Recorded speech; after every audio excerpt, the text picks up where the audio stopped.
Good morning.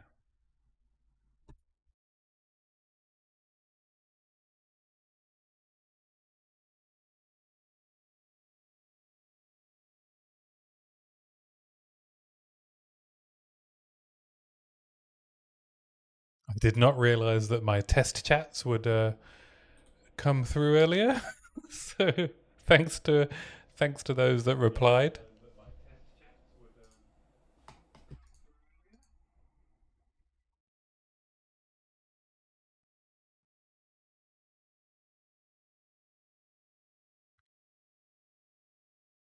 It's working. Hey Toxic, good to see you. Let's get some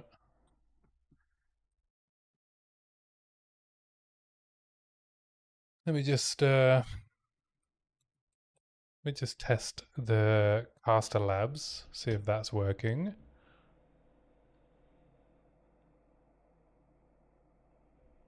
Okay, that seems to be working today. It didn't work yesterday from my OBS, but all good, all good. I am doing good, thank you. I am doing good. How are you? I was enjoying some of Blaze's podcast earlier. I didn't get through all of it though. Unfortunately, I had to do a lot of work today, so I have neither been able to enjoy Blaze's stream or his podcast, nor have I been able to play Path of Exile. So we are back where I was yesterday. You're not that good? I'm sorry to hear that. Well, I hope you do better soon. Sorry to hear you're having a bad day. Yeah, I love hearing Rax dive deep, you know.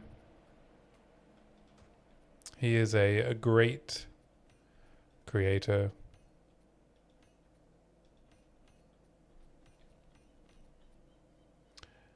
A very good guy for by all accounts. I don't know him, but yeah, he seems cool.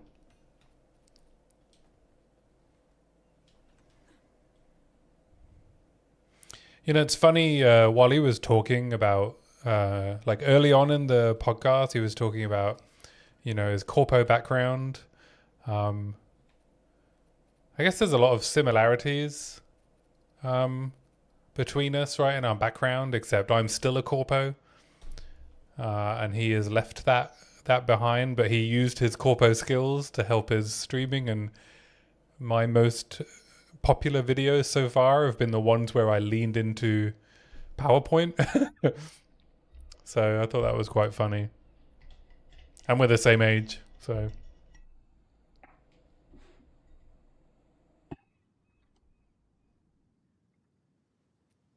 you followed Rax since day one. I think I learned about him through D4, actually.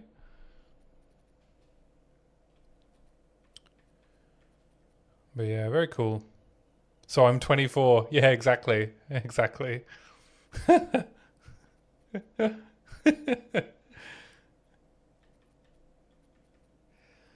right, what are we doing? So no gear updates.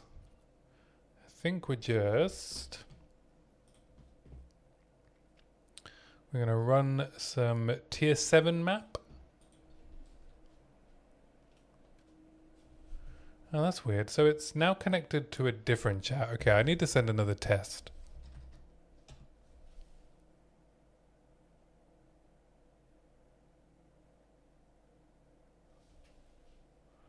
Right. Okay. So it's Caster Labs that's the issue. Caster Labs has switched to a different YouTube chat, so I can't type.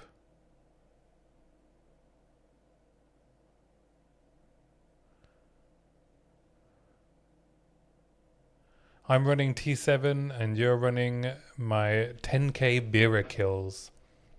What's 10k Beera kills?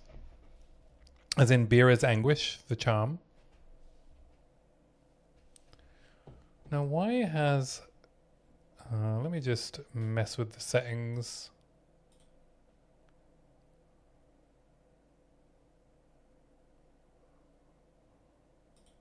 I don't know why my caster labs have switched to...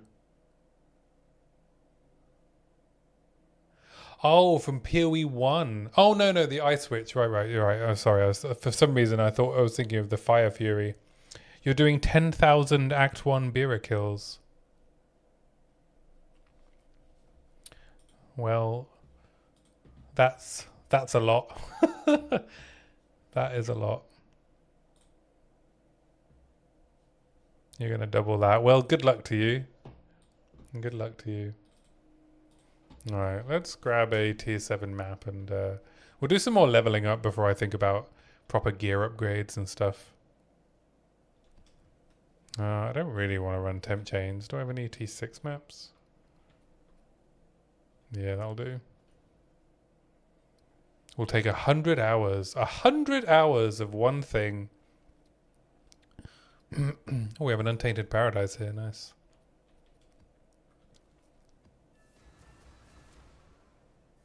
May I ask why? Why?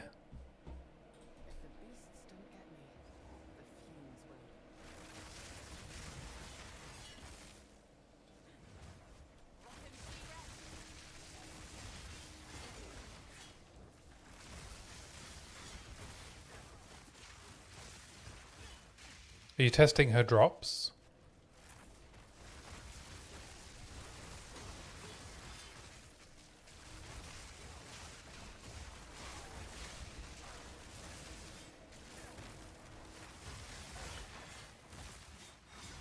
You grinded some items in Borderland 2 for more than 1,000 hours, so this is better.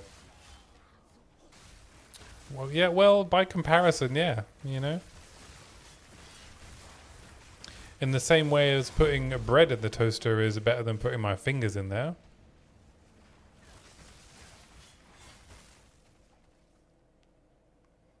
Are you gathering data?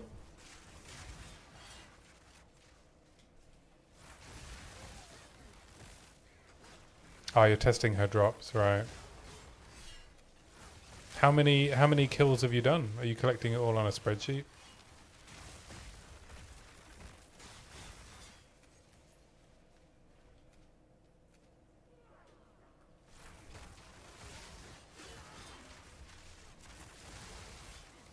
$50. Well, you know. What's that? 0.5%?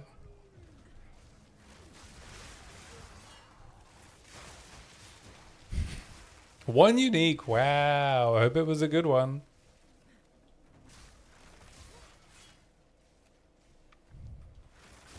Her drops are better the first time you kill her, right? Are you rolling a new character every time?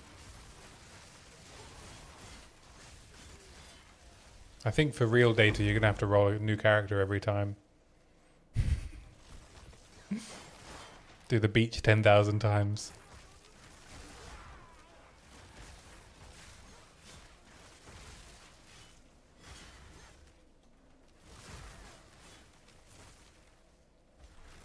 Oh, I'm sorry, that doesn't count. You're going to have to do it with a new character every time. I don't make the rules, you know? Sorry, but that's the rule. I've heard that's the rule. If you want real data. It's not me, don't blame me. I don't make the rules.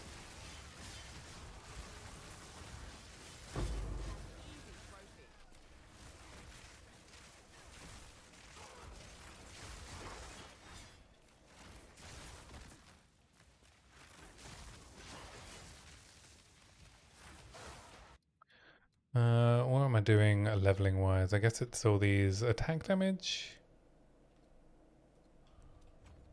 Just this whole wheel, right? Dodge roll, move speed, deflection, stun threshold. No, let's go do the boss. We will see us in 2 years then. Well, you know, if you think it's important, then you got to do it right.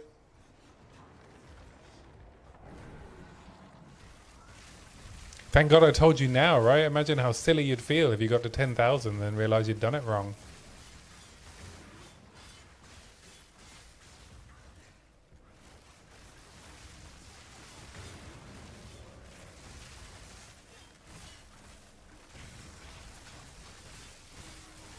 You'd feel very silly, wouldn't you?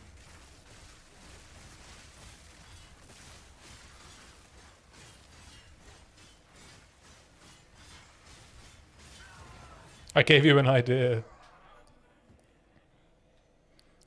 10,000 kills on the first boss and only collect the loot from it, and then look how much gold you get. As in Hillock, or whatever Hillock's name is in this game.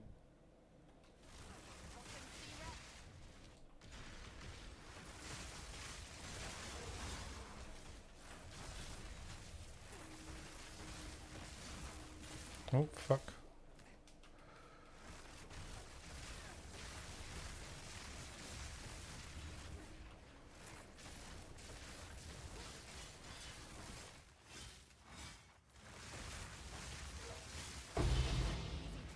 Yeah, I don't really have the DPS to be doing those 4 essence mobs.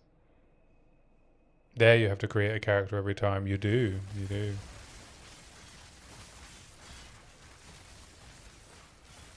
Hey, protagonist. Sweden was a lot of fun, thank you. At least Bera is the fastest. Yeah, you're right. She is quick, right? You can just reset. Yeah, Sweden was a lot of fun, thank you. I drank some 40-year-old wine. The first drink I've had in about 18 months. But it was my friend's 40th birthday, so I broke my sobriety. And we did some go-karting. Had some good food. All good. Hey, Zerok, good to see you. What's up with you? Welcome in.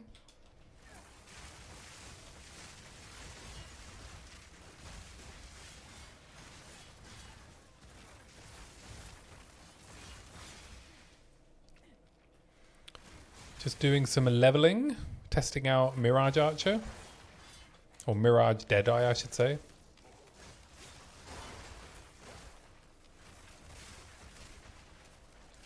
Even better, she doesn't change her layout in standard. Right, yeah, you're doing it in standard, of course.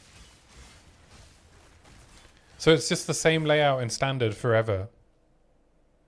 It's not procedural. Does it change each league?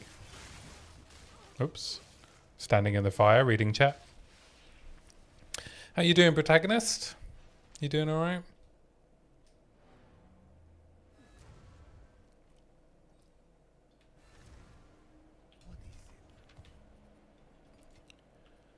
You working on anything new? You don't know if it changes each league. Fair enough.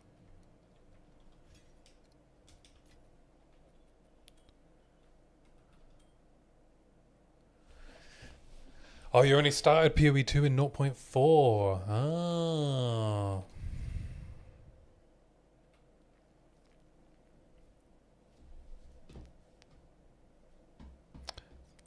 Fair enough.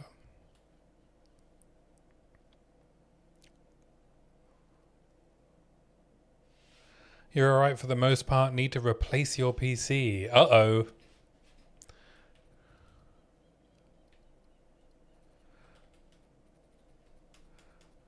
That's, in this day and age, that is a daunting prospect, eh? It's not like they're particularly cheap.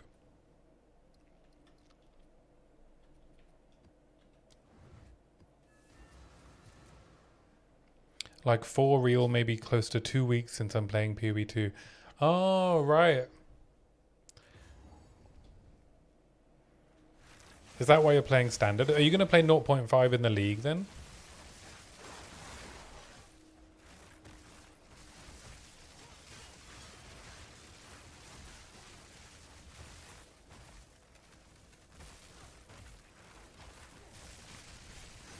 What happened to your PC, protagonist? Only if it's Delve. Fair enough. You've had this one for a while now. It still sucks though. Yeah, man. It's no good when you don't get to choose when something breaks, eh?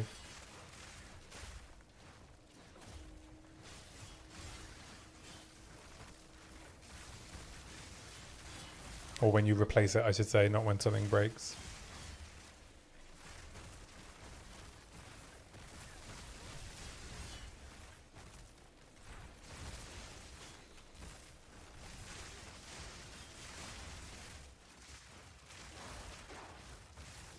Though I just forked out for a bunch of new equipment myself.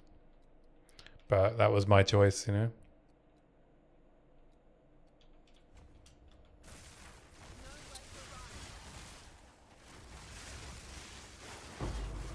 So hopefully all of my new stuff will arrive in the next week. I've got to build myself my new desk.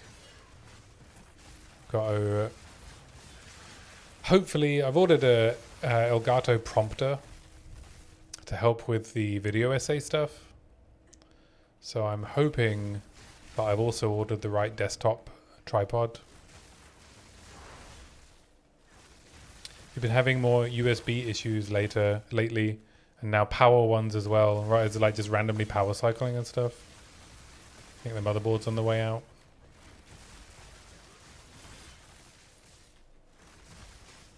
More like planned obsolescence. That is an issue, yeah. I mean, PCs, I don't know. I mean, I don't know, right? The PCs I've bought tend to last about as long as I would expect them to, considering how much I use them.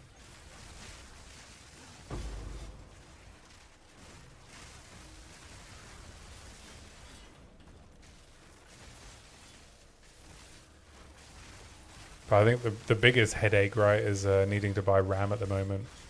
5 years of heavy use, yeah.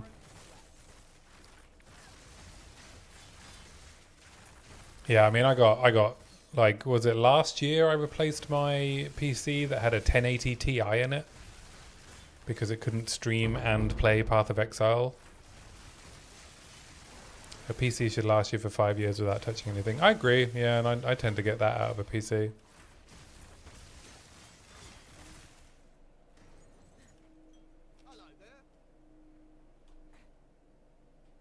Oh yeah, the RAM drama, right?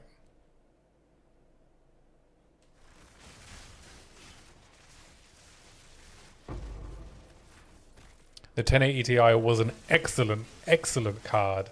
I cannot believe how long that PC lasted me.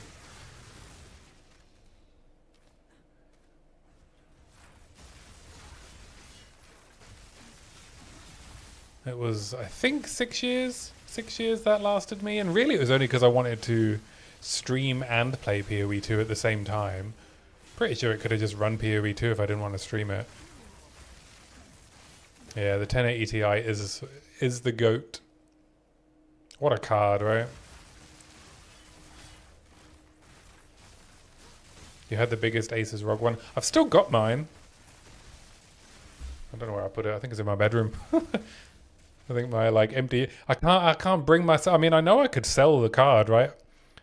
I could sell the 1080 Ti even now for like a couple of £100. People still want them, right? They're still good cards.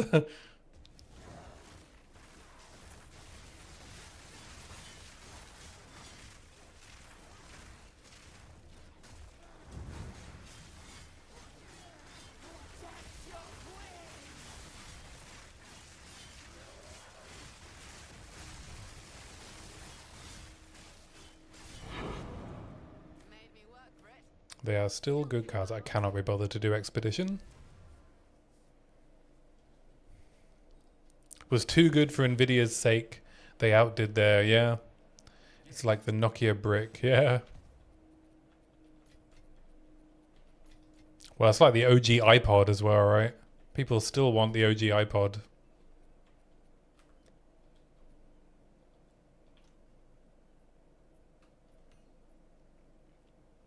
Just normal cooler or water cooled. My 1080 Ti, there was just normal cooling. What do you need? Valgold is worth. Just normal. My new PC is water cooled.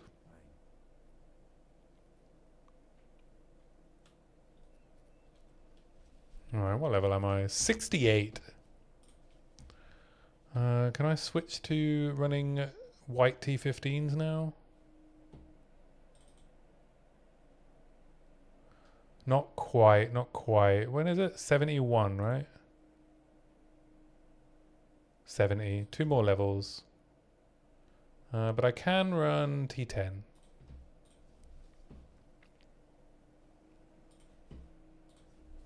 So you spent the weekend looking at computer specs and comparing Cache Valley. Ah, the old building the new PC rabbit hole.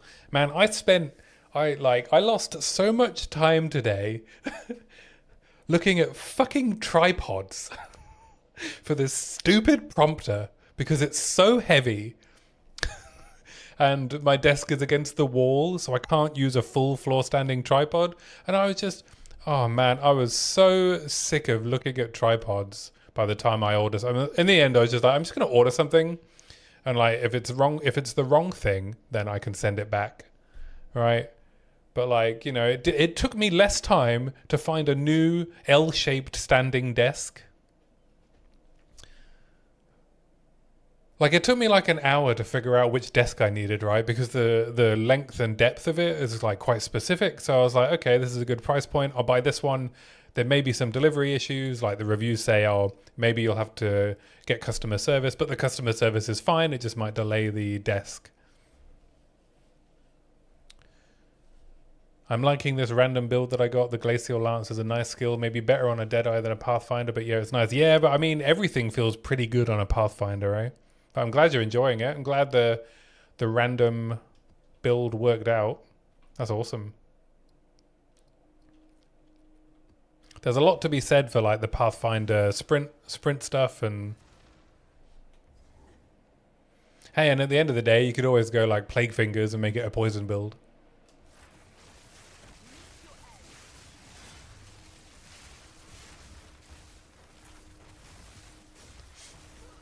But yeah, so I spent way more time looking at these stupid tripods because it's like, I don't know, there's just not many people, I guess, that are stupid enough like I am to buy the Elgato Prompter XL. So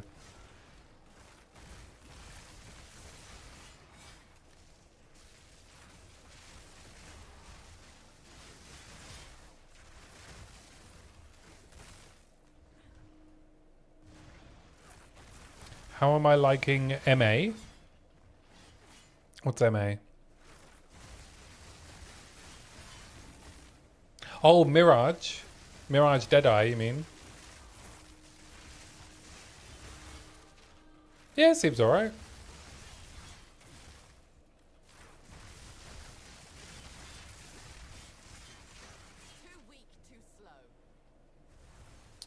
The unique you dropped was North Paw gloves. Yeah, I'm using the Deadeye one, Mirage Deadeye.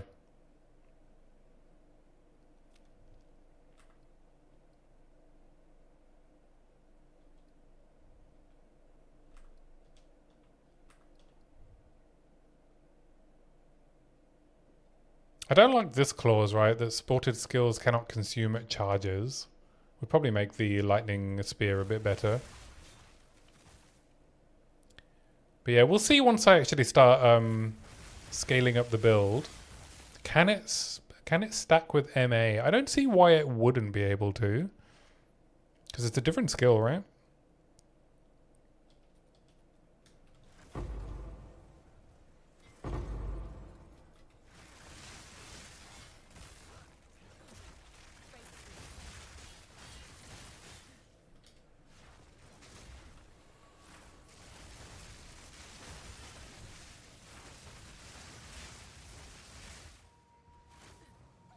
Whenever I buy anything, I also get crazy to not get scammed, I guess, or I'll never regret it. Yeah, I do a lot of research in the things I buy. Pay less, buy twice, you know? So yeah, a lot of my friends come to me because they know if I have bought the thing they want to buy, that I would have researched what the best option is. I mean, I'm sure that's true of many people who play Path of Exile, you know? We have very analytical brains. Just comes with this kind of game, I think.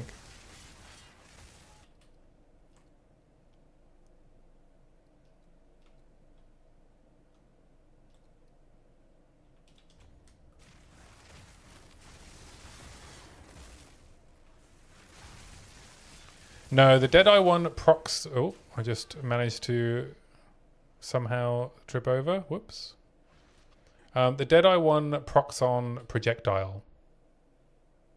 When I fire a ranged projectile attack, a mirage will appear. So it's a bit better. You don't lose cooldowns to sprinting.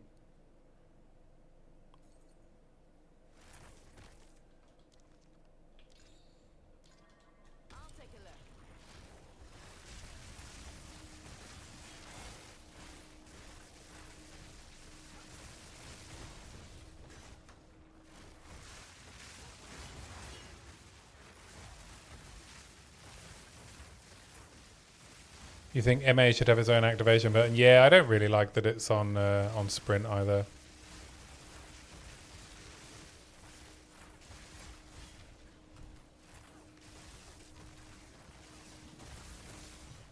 I mustn't forget that Thunderous Leap doesn't actually jump over anything.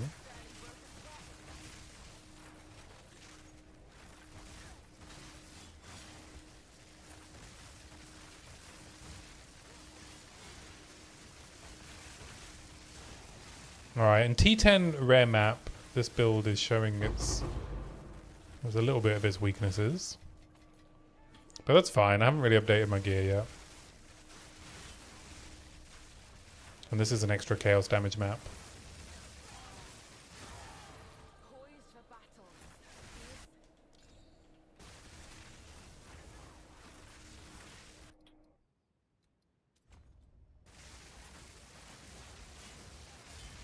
Oh, I should probably pick up a deflect node. What, you think you're leaping when you use a leap skill? Right? I used to think that. When I did my defense video, I learned that the only leap skill that actually avoids damage is disengage.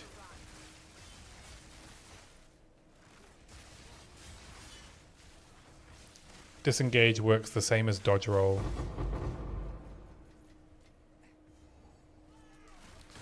So it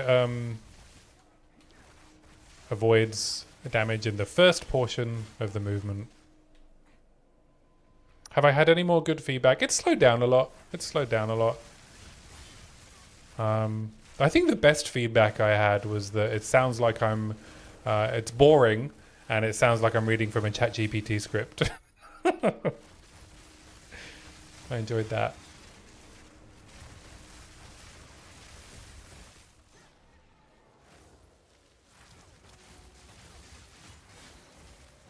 That may or may not have had something to do with me buying a prompter. But I was going to get a prompter anyway. I know that I was struggling to make eye contact with the camera. Who wants to sit there and memorize 6,500 words, eh? Not me.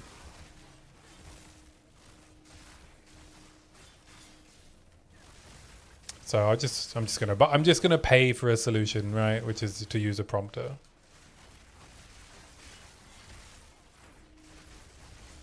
But I'll also be able to use the prompter as my OBS monitor as well, which is why I got the XL, so that I could put OBS on it and I'd still be able to see it and read chat.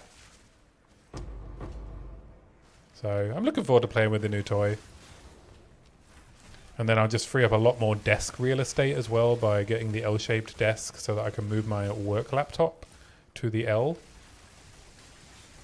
Yeah. Thankfully, I have a job that helps me pay for toys, eh?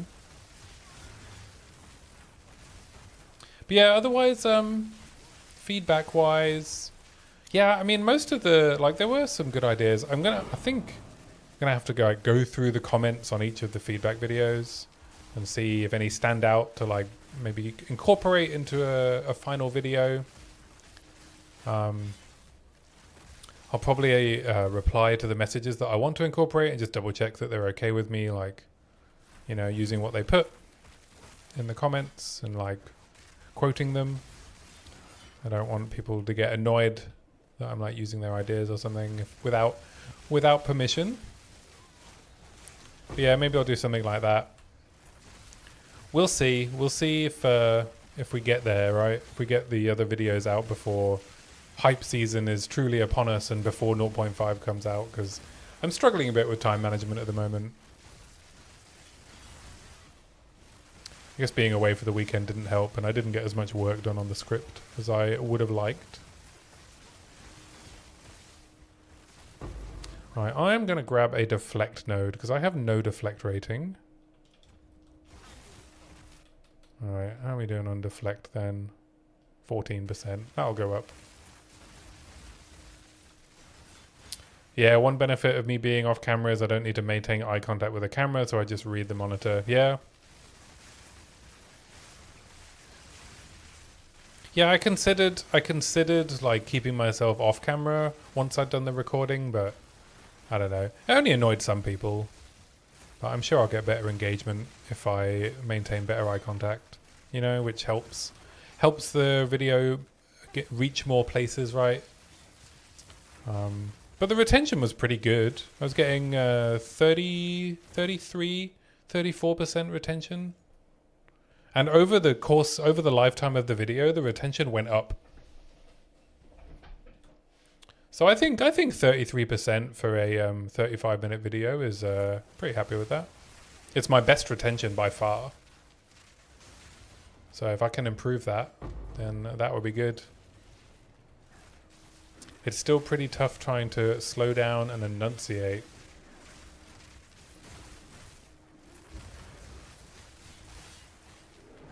Yeah, I do, especially like reading from a script that you've written.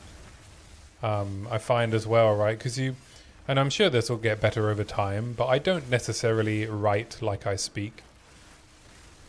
And so I do find myself, you know, getting tongue-tied with sentences that make sense on the page, but are hard to say.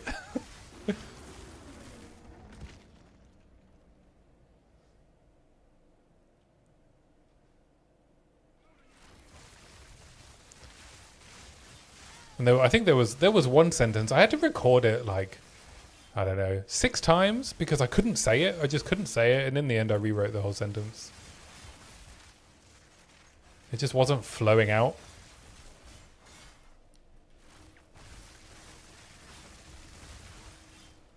But yeah, I mean, you probably know, right? I mean, I spend a lot of time refining the essay before I start recording. And then I make some minor adjustments when I'm recording. But by that point, put so much time into the essay already that it's hard to put even more time into it.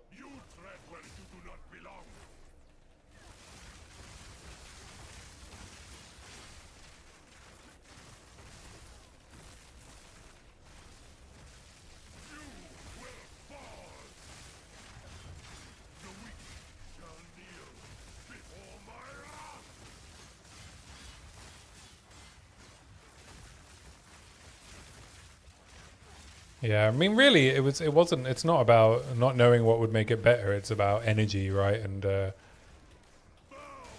how much energy I have by the time we get to that point with everything else I have going on. So I know it can be better, and I know what I need to do. I'll just improve it a little bit each time.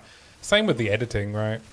The editing and the slideware, like when to put in B-roll, things like that.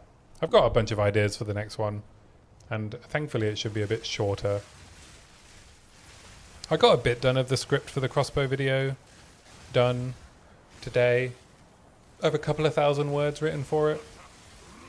A lot of duplications though, so I need to slim it down.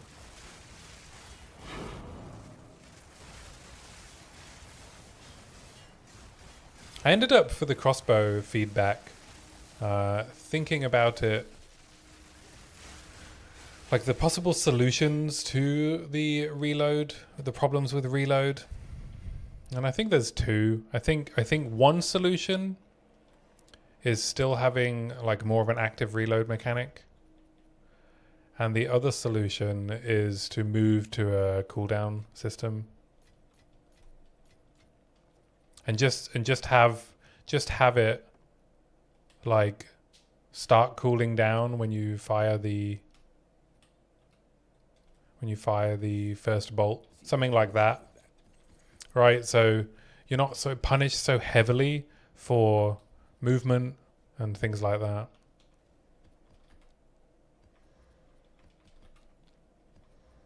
So it would, like, if you have it based on, you know, the time it takes to empty the full clip plus some like reload time, then if you're holding down the button then you still have to wait for the reload, right, when it happens. If you fire half the clip and then you have to move, when you go to fire again, then you would have your full ammo available again. Do I like reload being independent of skill, or each skill to have its own reload counter? What I don't like is having 2 weapon slots to load into, and then when you want to use 2 or more ammo skills, it becomes very clunky very quickly. And most solutions for endgame crossbows involve removing reload from the equation, right? And I don't think that's good design of a skill. I think if they want the skill to feel good, then it should start off feeling good, and then when you power up, it should just feel better, right? Rather than, oh, we're going to introduce a problem from level 1, and when you get to level 70, you will have options to remove that problem. I don't think that's a particularly engaging way to design the skill, and I understand why they've done it that way, right? Because they wanted it to be thematic, and I do think reloading is quite thematic. But I think the more fun part of crossbows isn't the, oh no, I don't need to think about when I'm reloading. What it should be is, oh, I'm having fun firing the ammo I've picked, right? Not, oh, I need to make sure I remember to reload between every pack. Make sure I've got enough mana so that I don't have to wait for both the mana to refill and then to reload. I never tried, but you are saying that reload should be per weapon, so if you switch and still had ammo, it should be remembered. No, I'm saying that we should remove the loading of bolts into a weapon and just have them be skills that have an ammo size, right? So if I were to go to my crossbow character, or one of them,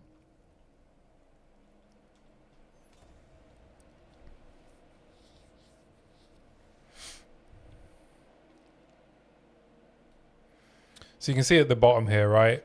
You've got 2 buttons for loading the bolts and then 2 buttons for firing the bolts. So that's for two ammos, that's 4 buttons, right? But then what if I want to do shock burst? Well, then I have to also load that, right? And I have to remember which weapon it's loaded into. So if I want to switch between 3 ammo skills, that's 5 buttons. I just immediately run out of buttons, right?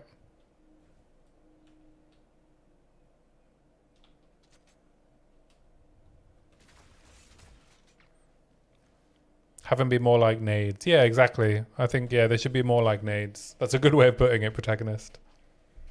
That's why I use 2 weapon sets. I'm using 2 weapon sets as well, right?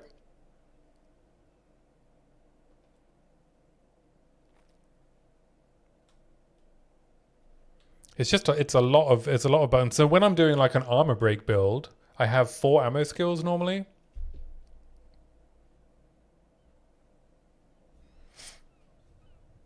So yeah, it's too many buttons, right? So what I would do is I would have a like one of the options. Either we do the reload thing, right, which is like nades, right? You have your ammo skills, and you know this would start like I fire the shock burst, right, and it starts a cooldown, and then like when the full clip plus a little delay would have run through, it reloads it automatically.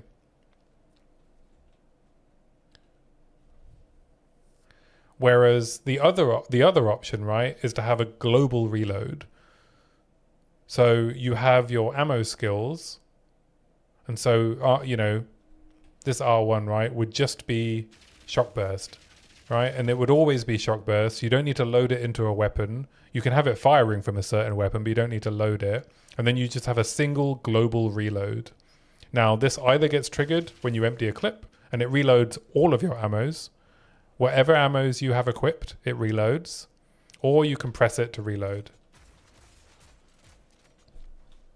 But what the feedback video needs to do, one is to lay out those problems, right? And there are other things that we need to take into account, like the way that mana is calculated. But then we need to look at each of the skills that the crossbow uses, right? So we'd need to look at things like emergency reload. We would need to look at how it would interact with things like double barrel. Ratha's Assault, right? If there's a reason Arjun's Medal and Ratha's Assault become the de facto lineage gems used at the end game. I would also take a look at reload time being built into crossbows. So that's going to be part of the analysis as well, right? That you have varying reload times. That's just a bugbear of mine, right? The things like Dyad and Gemini crossbows have such slow reloads. I would just have a global reload time. I don't like that each crossbow has this trade-off, right? And I guess it's the same reason that mace skills feel quite clunky for a lot of people, because they have this added attack time, and it's a very similar issue with crossbows, right? They have this added reload time when you're not doing anything. Would it introduce problems with cycling shots? Yeah, I mean that's a limitation that we need to think about, right? You mean triggering the global reload when you empty a clip? Yeah, you'd have to put in some mechanism, right, that if the ammo clip is already full, it doesn't trigger it. Yeah, you're being paused to have fun. Yeah, exactly, right?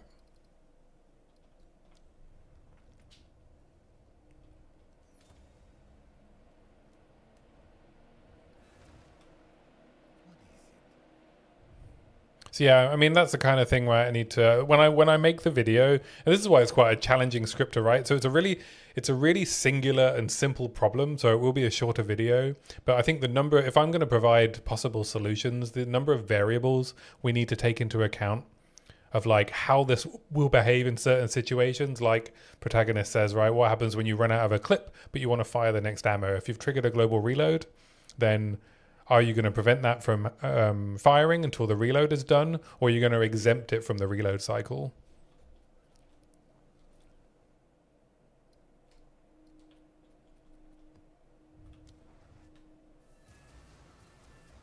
So I mean, I think I'm probably leaning towards the general cooldown thing being the most elegant solution. And you can still have the lineage gems like do cool things, right? You can still have increased clip size and things like that.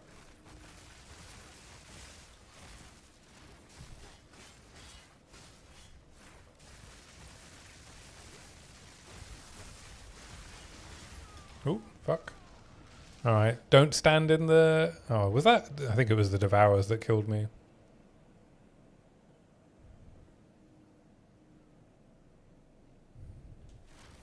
Alright, I'm probably going to need some... maybe a better spear. Maybe some added flat damage on rings because I'm using a Tangle Tongue.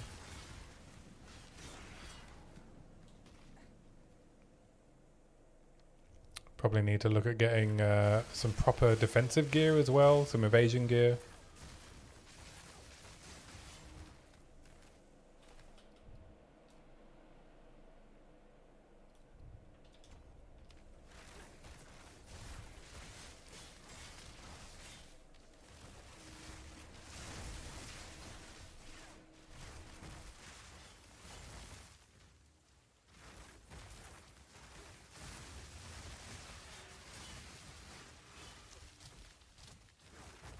I think if you have reload per weapon, you can have 2 weapons, for example. So you switch crossbow 1 to use the ice shot and then bow 2 to fragment.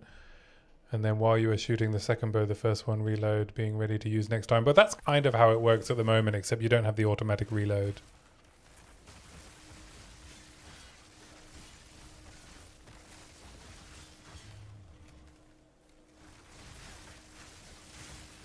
So yeah, like when you're doing like permafrost frag rounds, the ideal setup is to have permafrost in one and frag in the other. But what it doesn't do is let you reload while you're firing one, right? They are separate actions. Like reload just being an action that can be interrupted.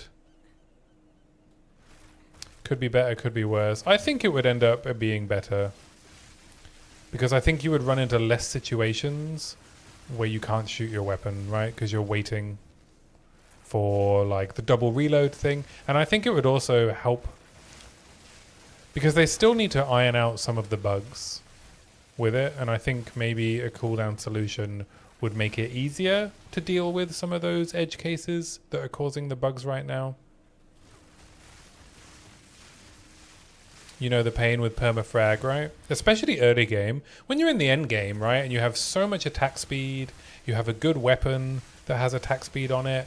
You're like, you kind of, you only notice it now and again when you get stuck.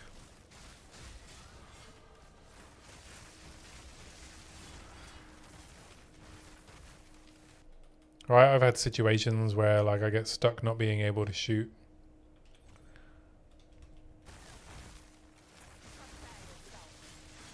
Well, I mean, not stuck not being able to shoot, right? But I notice that all of a sudden I'm not firing at the same rate I was before, and it just doesn't feel particularly good. I just don't think it's a good gameplay experience.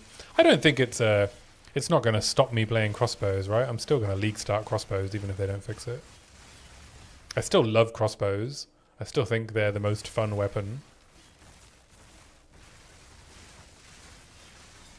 For me, anyway.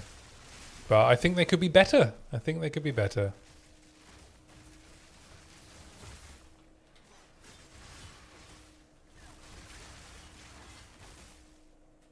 And that's all I want. I just want my favorite weapon to be even better. Is that too much to ask from my computer game? That my favorite and very powerful weapon is just completely frictionless to play. Right, what do I want now? More deflect rating, maybe? While I'm leveling up?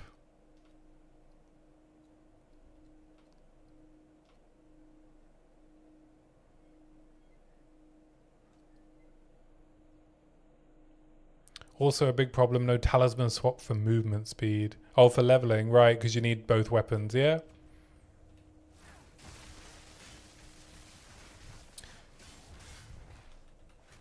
Yeah, that's a good question, right? Do you think it's worth the trade-off?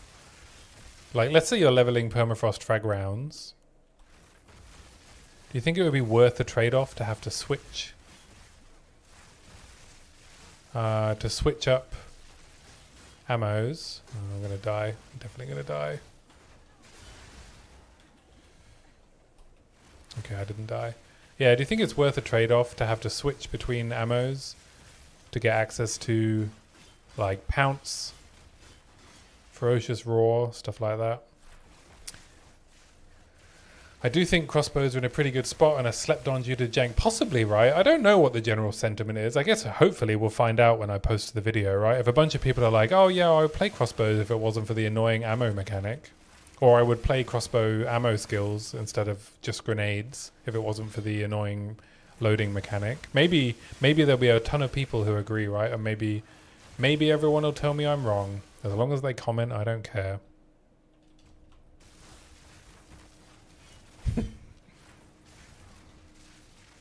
But yeah, I did see, I mean, I was doing a little bit of like research on what the sentiment is. I have seen the sentiment that some people like that they have to think about when they reload.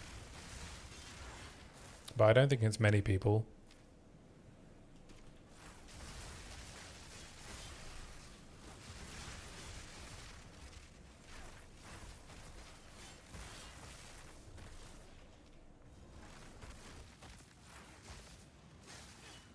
But yeah, I think my League starter build is going to be the Ethical Gunman.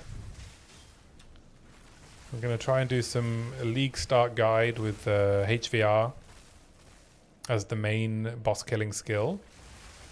I think HVR is probably going to be fine.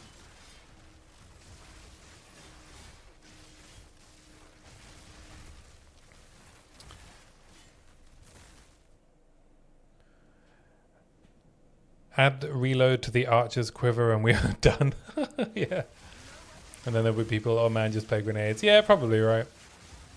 But that's, I mean, you get that no matter what, right? You post a build that isn't the top meta build and people just tell you to play the top meta build. Or they try and give you advice to fix the build by changing it to be more like the top meta build.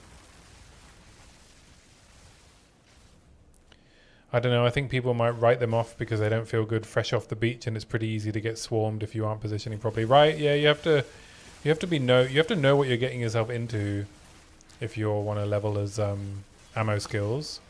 I think permafrost kind of helps because it freezes enemies. You have time to reload sometimes. But yeah, any other skill, right? Leveling is pretty jank.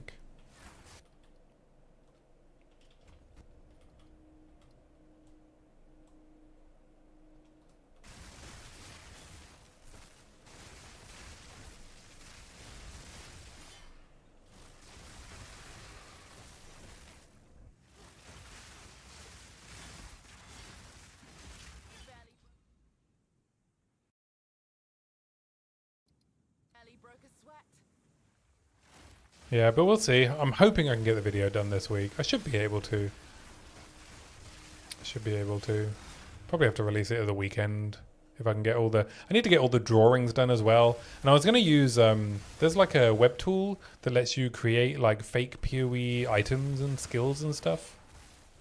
I was going to use that for some of my graphics.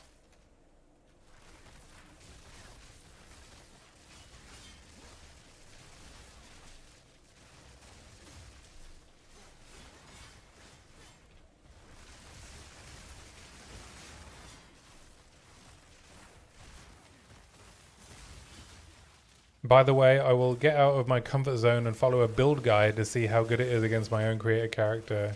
Oh yeah? You have a build guide in mind? I suppose it's also worth mentioning how few skills are viable on a fresh start. Oof, APR. Right, yeah. APR has its moments, right?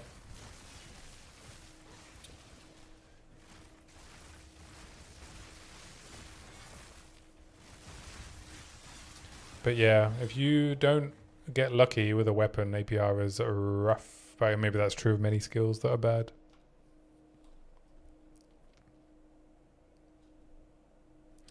You're going to follow Pox's Permafrost Witch Hunter. That's a good build to follow. You may ruin leveling for yourself.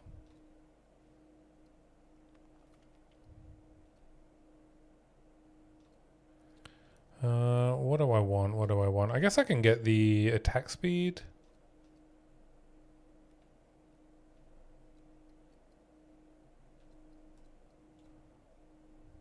We'll go via slowing potency debuff.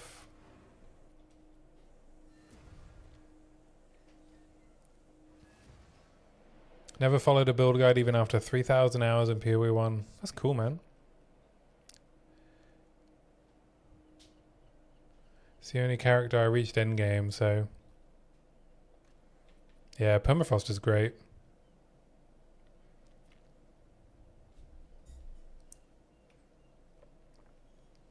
It unironically does, but its breakpoints are really inconsistent. Yeah, for the armor break itself, right?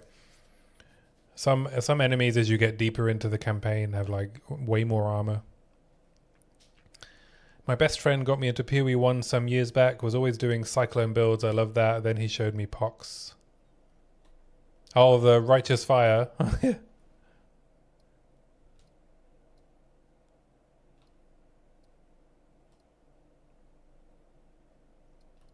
Another Untainted. Ah, there's another Untainted. Alright, we'll head down there then. This is all we have. That may be a difficult battle. Indeed.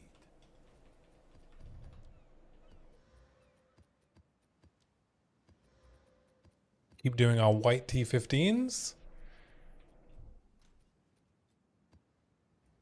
Good old Cyclone. Yeah, I'm excited for Cyclone. Do you guys ever play Hell Clock? That, I don't even know what you'd call it. It's not a Diablo-like. Is it a Torchlight-like? But, Hell Clock had a pretty fun Cyclone build in it.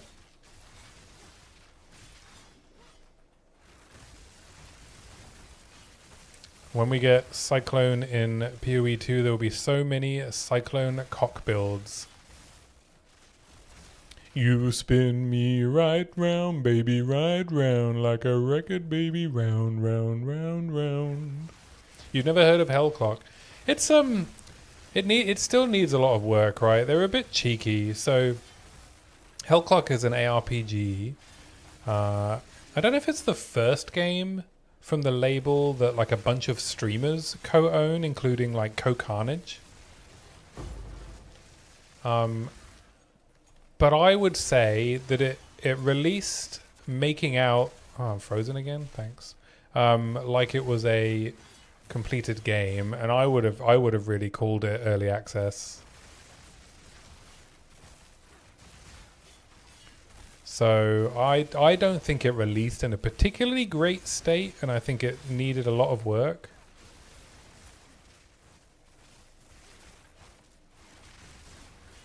Yo, Reed, you saw Blazer's Galvanic campaign, right? Holy crap, Shock Burst was actual ZDPS. Was it because he wasn't shocking? Because I have done a Shock Burst in campaign, and it is still very, very good. It's not as fast as Frag Round Spam still, though. Until you get to, like, early maps. I guess it's also only for PC. Yeah, I think so, Toxic. I think so. I don't think it's on console. They probably will release it on console, because I played it on controller. So, it's definitely console suitable.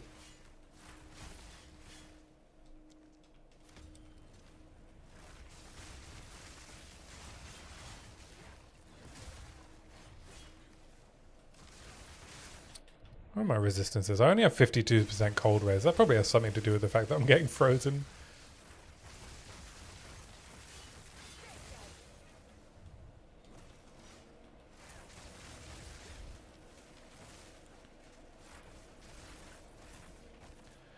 That's what I thought as well. He had shock, but he was doing ZDPS, then zips. Shock would wear off in Act 4. I didn't get a chance to see his weapon or anything, though.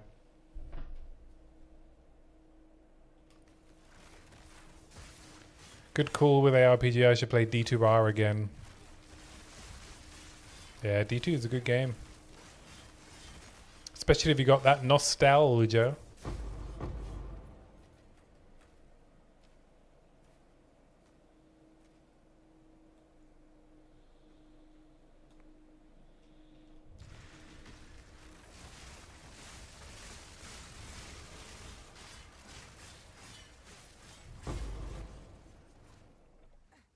It's been a long time. Yeah, I haven't played Diablo 2 in a very long time either. I didn't go back for the Warlock. I was too busy with other games/projects. I would love to play like all of the ARPGs, but unfortunately this isn't my full-time job. If it was, then I would play them all. Like I was tempted to give Last Epoch a go, this latest patch, but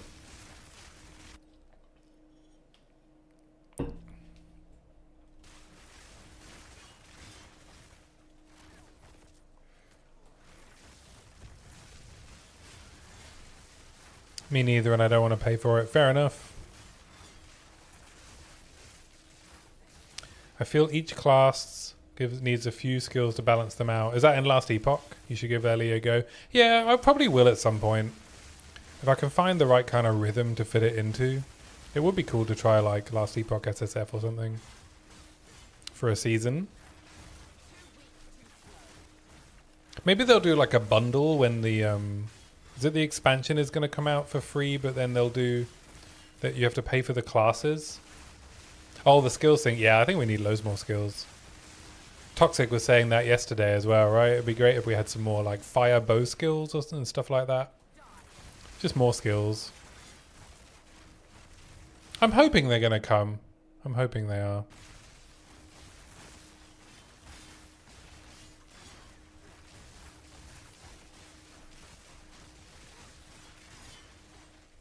It feels kind of weird, right? Because the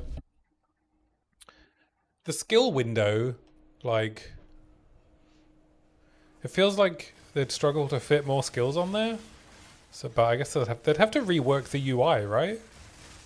Because it's kind of laid out in a way at the moment where you wouldn't be able to add more. Imagine if maces had lightning skills. What, you don't like having your only lightning skill be Mjolnir?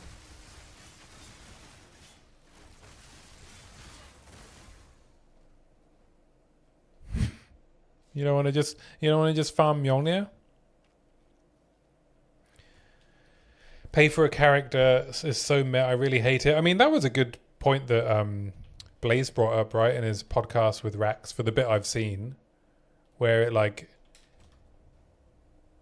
Was it? Oh no, maybe Rex brought it up. Where it's like, either they would make you pay for the expansion, or they make you pay for the characters. But it feels much worse to pay for the characters. And then I think Blaze made the point that it would feel... The reason it feels worse is because not everyone is having the same experience. Because some people get to play different characters, but in the same content.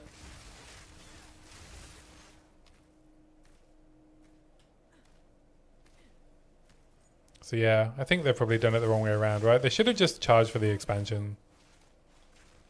I know apparently they said they were never going to do that, but... More mace skills, Hunga Bunga style, like bear slams are good, but we need more mace skills.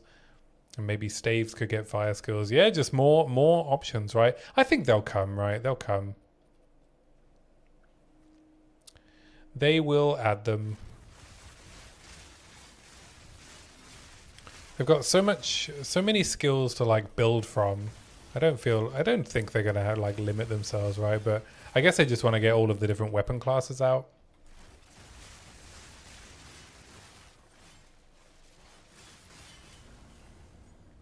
Which is understandable. Even worse, it would be to pay for two things.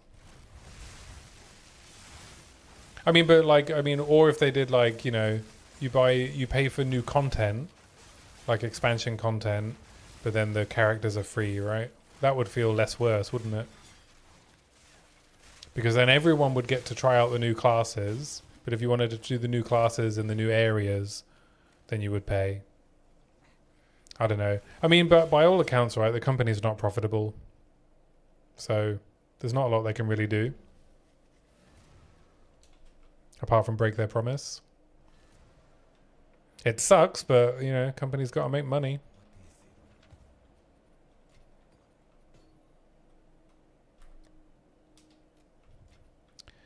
They got to make moolah.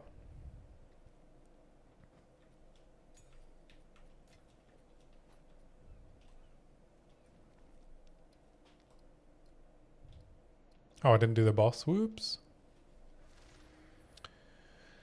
What I don't like about Warrior now is it's all one big slam and a huge wind up. If you get a slow bubble or stunned, you are fed. Yeah, you are fed indeed. Fed to the meat grinder.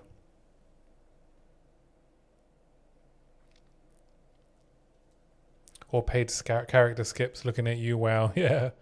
Pay to not play the game, hey?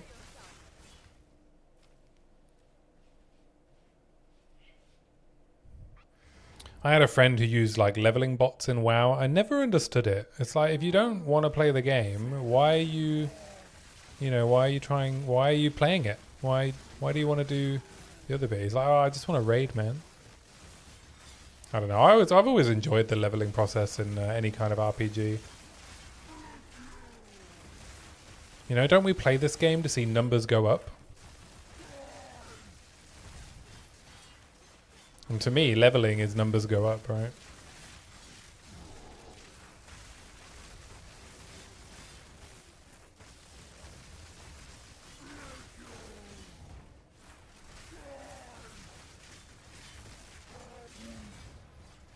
Ellie is in a bit of a rough spot. Great systems, but the game is a walking simulator. Progression is backwards, where you have to continue playing to eventually make the game hard for yourself so that you can then make it easier for yourself. Oh, okay. I didn't realize they had progression issues.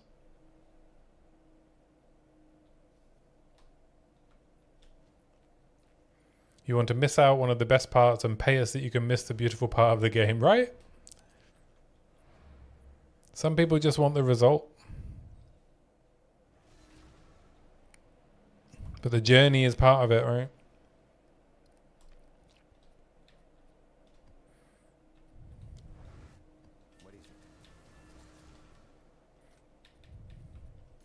But I do have to say that looking for Arbiter for like what, the 5th time this league? This is my 5th fresh start, I think.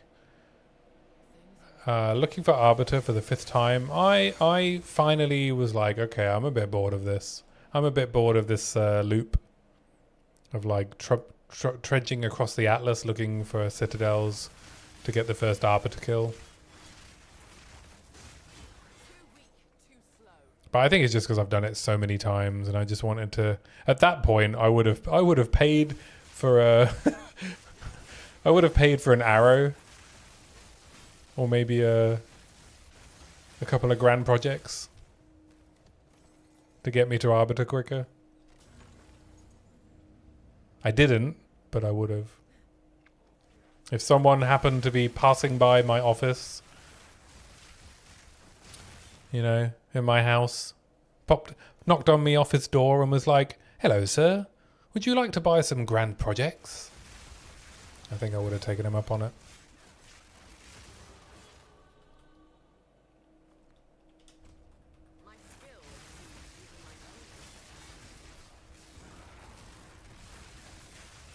Yeah, I haven't got bored doing the campaign repeatedly. I do love the campaign.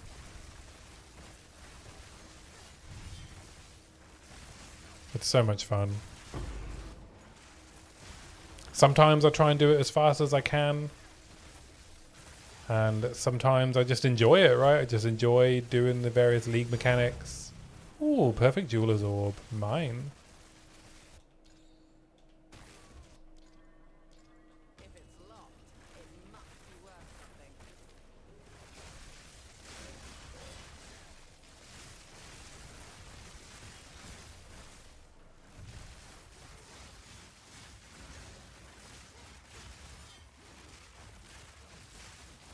Didn't Khan say he got to level 90 out before? I think that was in when he was leveling to 100, right? I think that was before at least they added the rare tablets being behind Arbiter. Oh, we didn't even have... Did we even have rare tablets? I can't even remember if we had rare tablets last league. Ooh, Plague Fingers. Well, if I roll a randomizer and get a poison, I get a Pathfinder, I know what I'm doing.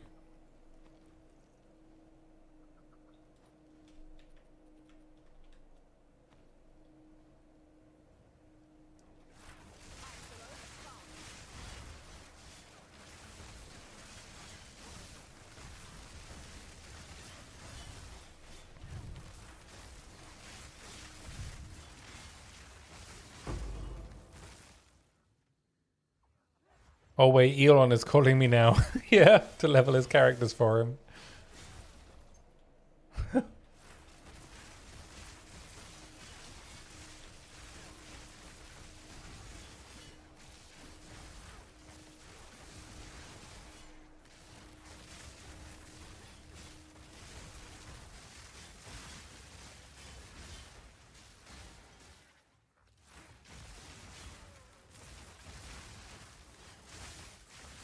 Yeah, I mean, it felt like in this league when I was on my tactician, the search for Arbiter felt quite slow.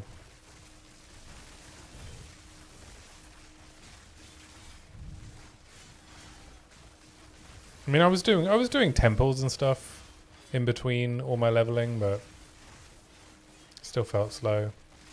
You always take your time when you level. That's good, man.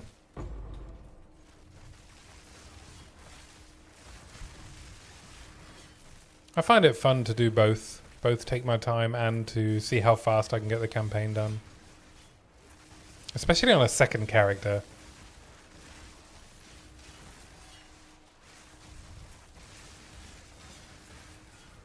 And like league start wise, I feel like I'm fine. If I can get to maps, like decently into maps in like the first day. Like, it's not a huge difference to me if it's like the first day or the first 7 hours, right?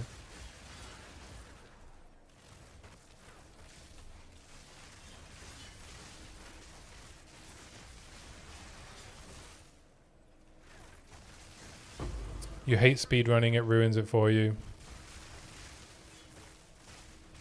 That's cool. If you're still enjoying the process of leveling through the campaign, right? You don't need to speedrun. It's not a necessity by any means.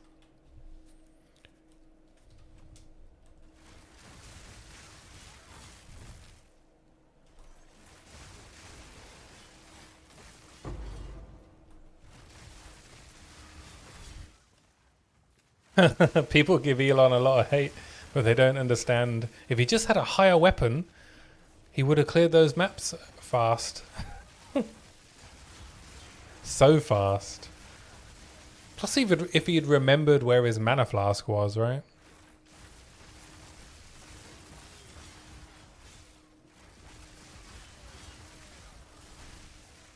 For me, it would also take 1 month after a launch until I reach endgame. But I'm very different than most people. Yeah, well, you still got, what, 9,900 Beera kills to do, right?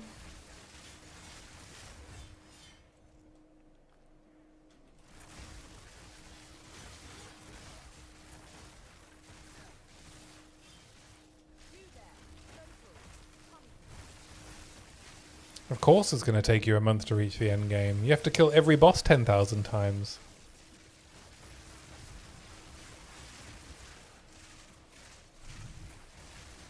You killed her 20 times again. Oh, so already at 70. So 9,930. Are you going to be okay? Or we have to send help?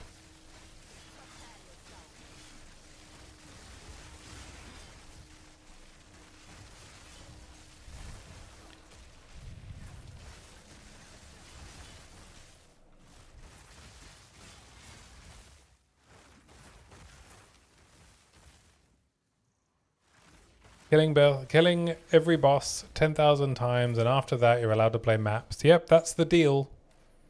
Oh no, it's the Queen of Filth. She's gonna kill me, isn't she?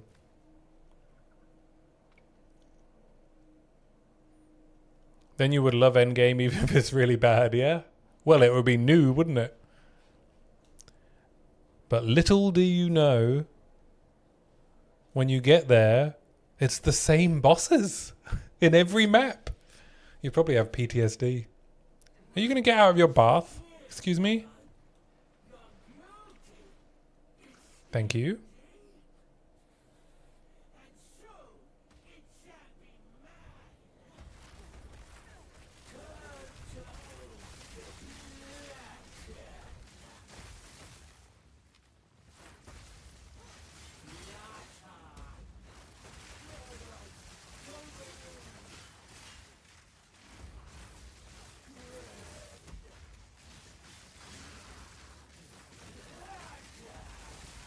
How is she doing her roll? There she goes.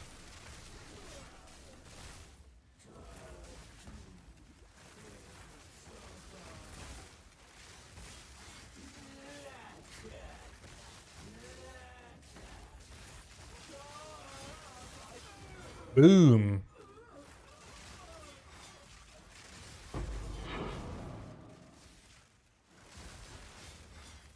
I'm enjoying this like combo of melee and ranged. It's pretty cool. Easy trophy.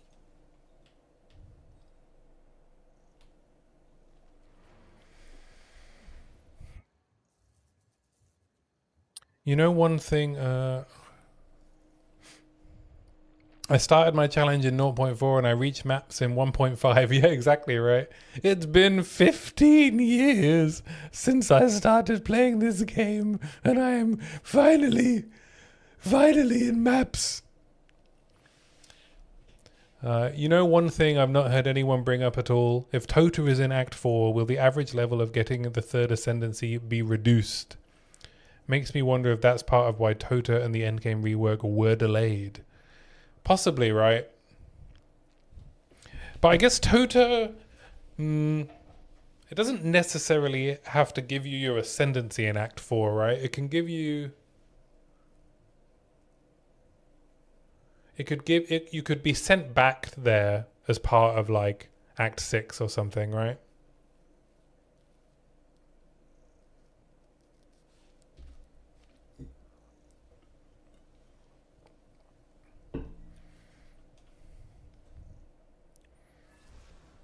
Just because it's located in the islands in Act 4, right? In the same way that you can go back to Trial of Sekimas, but I guess that wouldn't make a huge amount of sense.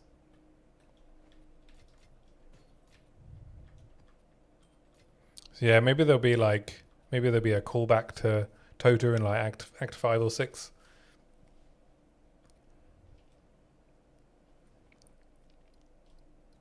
do another paradise. Another day in paradise.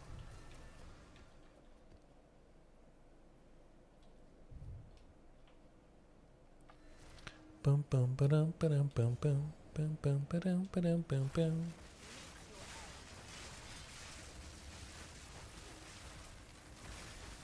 Maybe I should equip Moriar Invictus instead of Perfidy.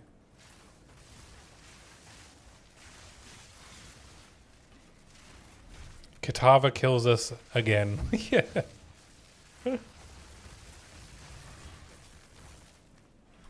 My favorite version of Kitava is the one that you get in Maven's Crucible. The little babby Kitava. It's so adorable. I was joking with Blaze how cool it would be if we randomly got the Scion with patch 0.5. Yeah, keep dreaming, Toxic. Keep dreaming. Keep dreaming. You've been huffing on the copium balloons.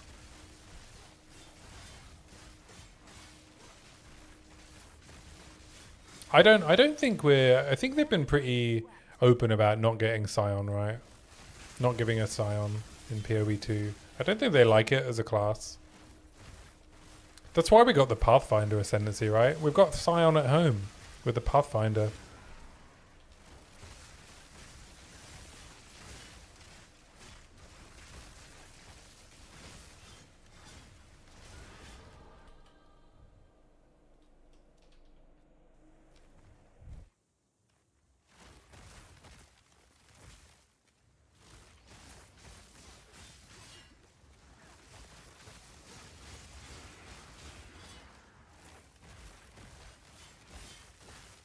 Scion needs love.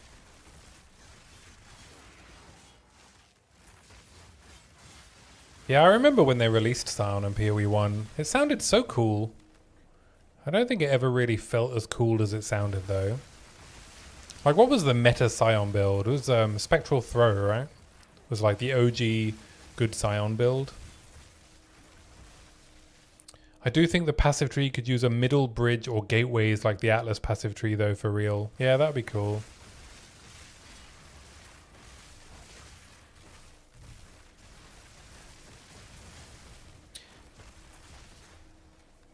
Yeah, the gateways thing is quite cool. Or maybe put her back in the cage after PoE 1, right? Yeah, because we're set after PoE 1, right? So yeah, maybe she's back in her cage in Dominus's tower.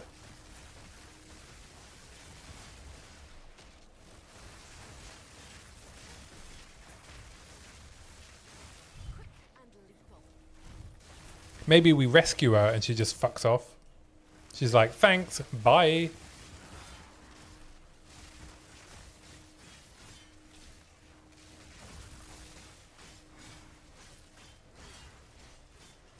She's chilling there with the boys.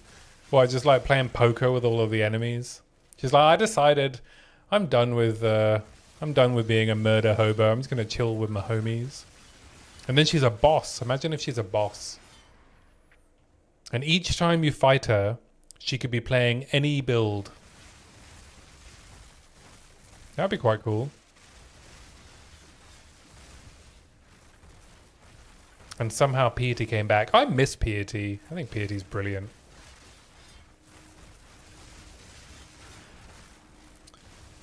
I always thought, like, she was such a great villain in PoE 1. Like, just really good vibes. She turned into a dealer and plays No Limit Hold'em. No limit, baby. I'm all in.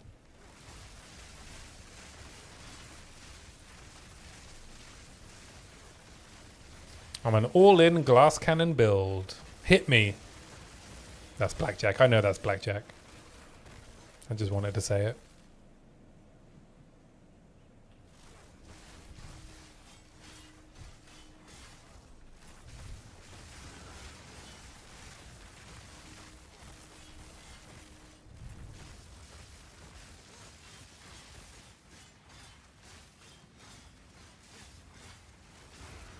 Alright, well, we're in T15 white maps with uncapped resistances, 29% evasion, and 1600 health.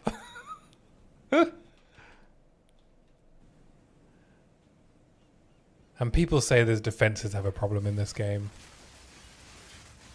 I'm also using a level 30 weapon, and that's only because of the runes. Maybe I was wrong. Maybe defenses are fine.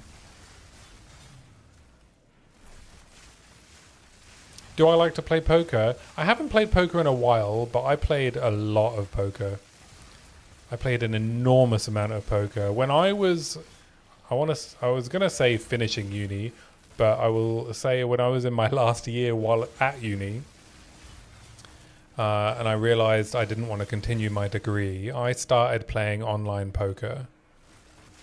And I have played over 1 million hands of poker.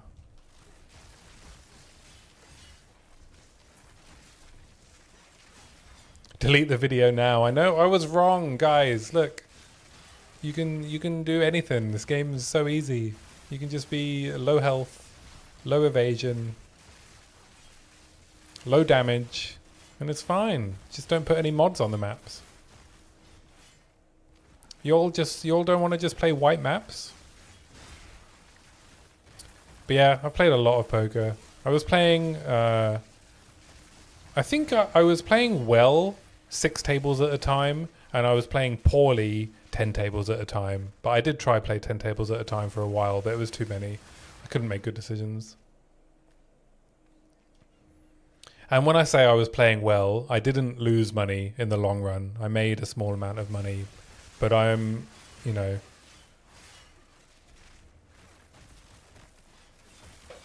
I'm good enough that over 1 million hands I didn't lose money. Which to me was an achievement. In Germany you can only play 4 tables. They put a restriction? Oh, is that like a new thing, or has it always been that case?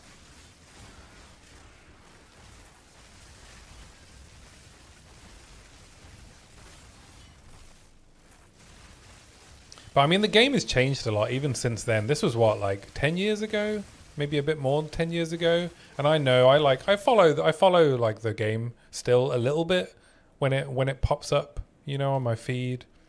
I think the last time I paid any attention to what was going on in the poker world, Doug Polk was doing his heads up challenge with Daniel Negreanu. And I thought Negreanu, to his credit, over the course of that match, learned so much and improved his game so much that he was giving Polk like a real run for his money. Obviously, Polk is just a much better heads-up player, so I don't think Negreanu probably was ever going to win the challenge. But I was so impressed with how much he like learned over the course of it.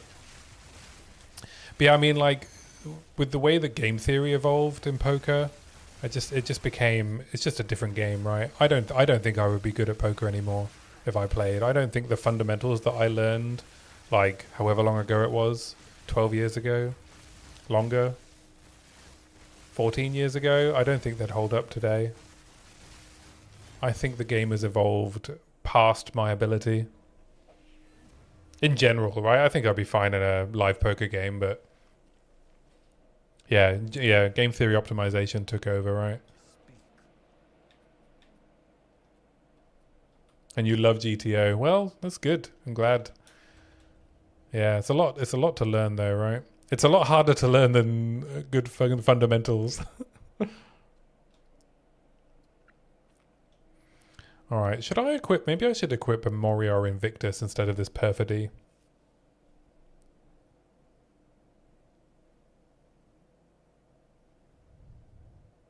This is probably helping my defenses quite a lot, to be honest. Well, I have 20-ish% chance to avoid most damage.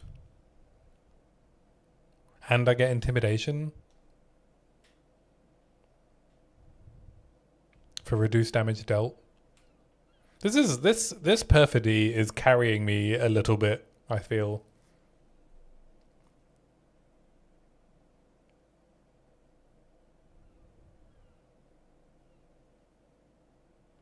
I still watch all of the big tournaments all of the time. Poker is love. Have you ever been to Vegas for the big tournaments?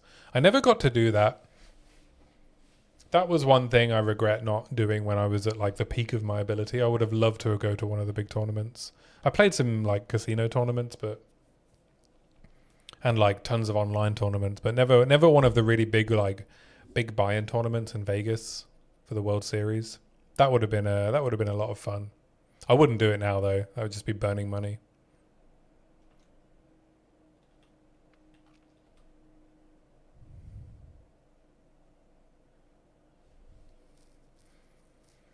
I think my best finish was I came like 20th in like one of the online series of poker big tournaments.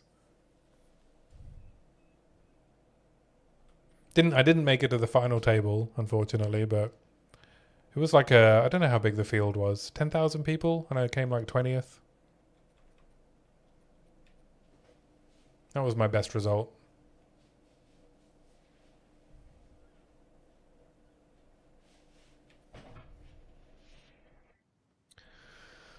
Do I need to switch to... I don't know what would be better. Capping resistances with a Morior.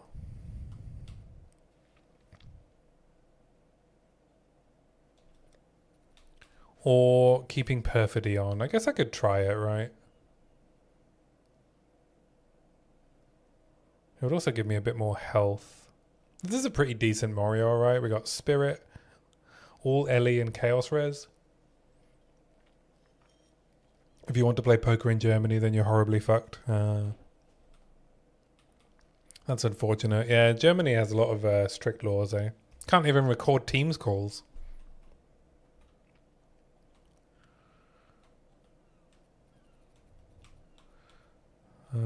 So if I stick a bunch of Greater Iron runes in here.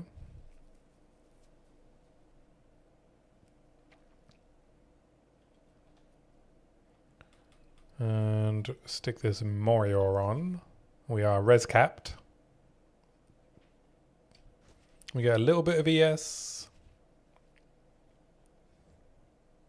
You have like 0 to 5 tournaments per year. That's a shame.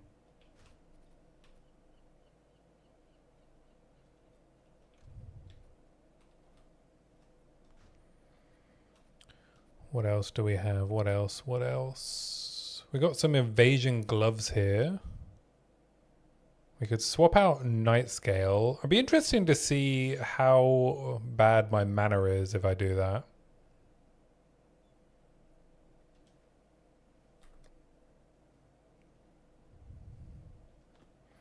I don't really have any ribs, do I? No.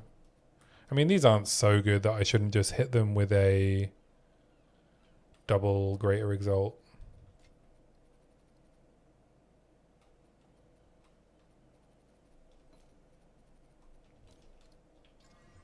Oh, there we go. Lightning damage. And cold res. Alright. We can try these as well.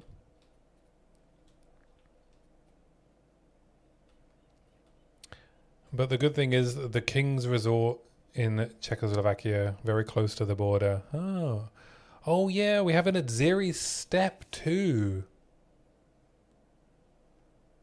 Oh yeah. I forgot we've got Atziri's step. I was also going to try these out.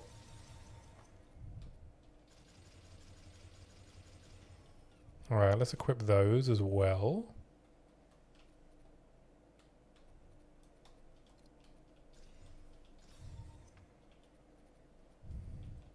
How am I doing on resistances now? I need fire and cold. We can just do 2 fires.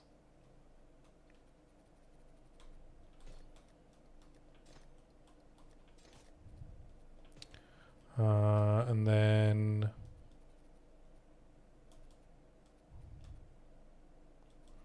So now I should have like shitloads of deflection, right? I've got more deflect than I've got evade, right? Why is that? Oh, because I'm not surrounded.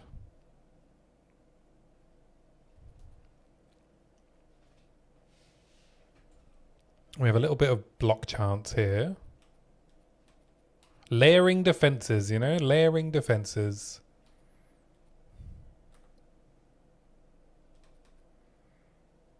Alright, so we've got a little bit of damage. We have an okay pair of Aziri steps. We now have 1800 health.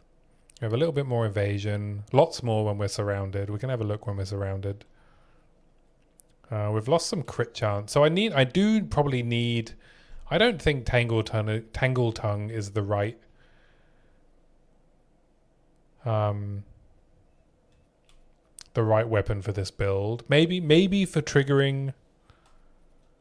Maybe for triggering stuff like frenzy charges.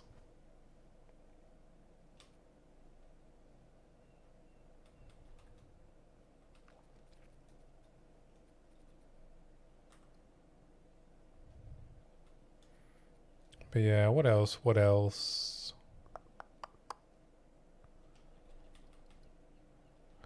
68% cold resin is ideal. I guess I'll throw a glacial into Morio. Diminishing returns anyway on this on these iron runes. Wow, I've just got like fire res and everything, eh?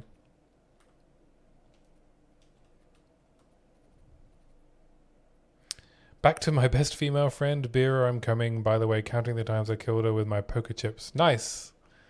Multi-use.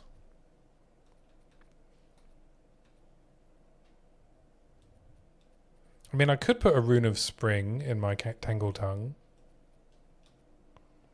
while I search for a good spear.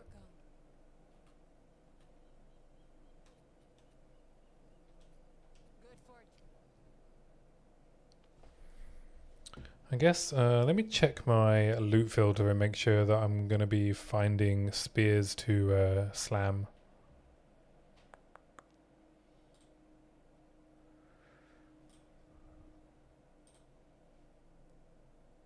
Okay, I'm showing spears.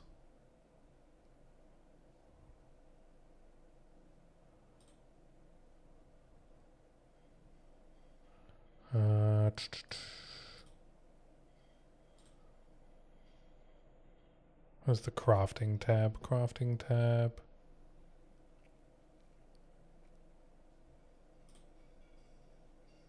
Normal bases. Rank A, any level.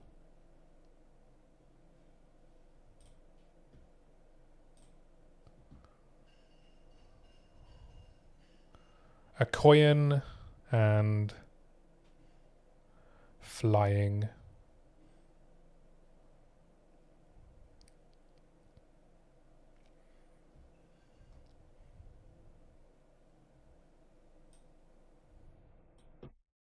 Oh, I know I had the area level set to 79. So let's 81. So let's bring the area level down to 79, which is T15, right?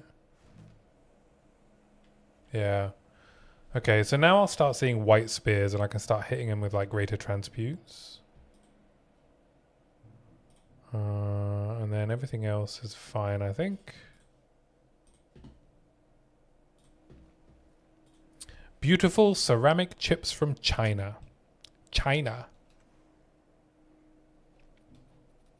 Alright, we're a very unique heavy. I think I'm just going to keep using Rondel de Ezo. I guess long term I drop the shield, but at the moment it's also giving me block chance against projectiles and enfeeble when I block, which I think is another decent layer of defense.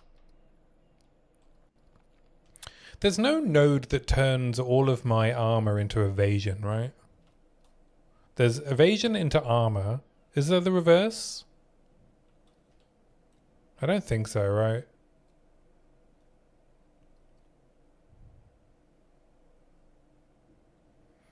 What if I took crystallized immunities? What would that give me? Immune to chill. It would give me immune to chill. And would I get the bonuses from this? Nearly, yeah. Everything except the mana. But that's 8 more points I'm level 83. I haven't picked up... where is the node I'm looking for? This is not the node you are looking for, young Skywalker. Imbibed power.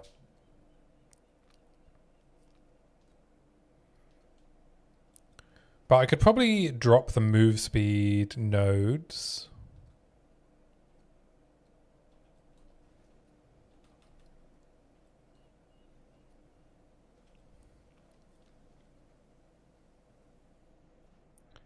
Another dumb rule in Germany, if you're an affiliate with a poker site, you can't stream it.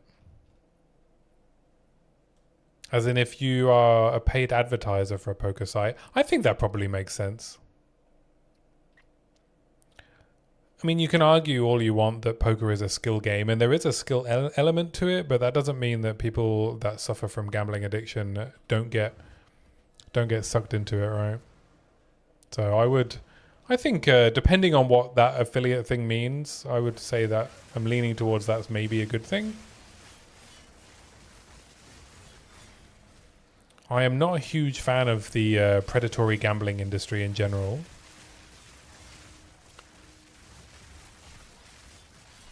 And in fact, at the company I work for, I refuse to work with gambling websites. As one of the... I have a list of industries that I won't work with, client-wise. One is gambling websites, one is tobacco, and the last is military contractors. So if anyone tries to get me to work on a client that is in any of those industries, I just say no. Thankfully, I'm senior enough that I can do that.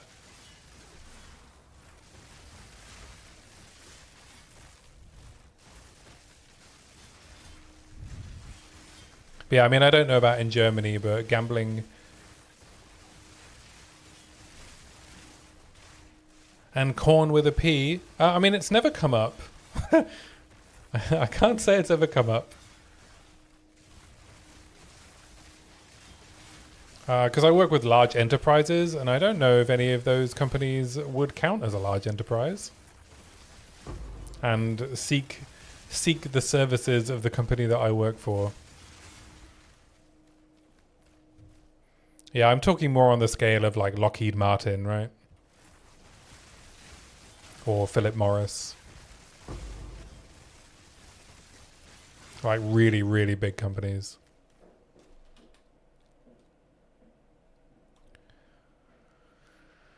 I'm going to grab crystallize immunities, actually. Oh, I can probably upgrade all my skills, actually.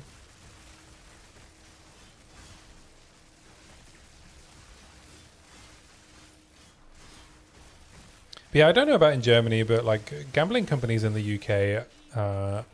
the way that they operate is like very overtly predatory. Corn champ. You know, like they only open betting shops in low-income neighborhoods. They only advertise gambling services on like the times of the day on TV when people without jobs would be watching, right? Because gambling itself is an industry that preys on the people with the least amount of money because they are desperate. Because they are looking for a way out of the situation they are in. And gambling does not provide it, but it provides the idea that maybe there'll be a way out. So anyway, I'll get off my high horse.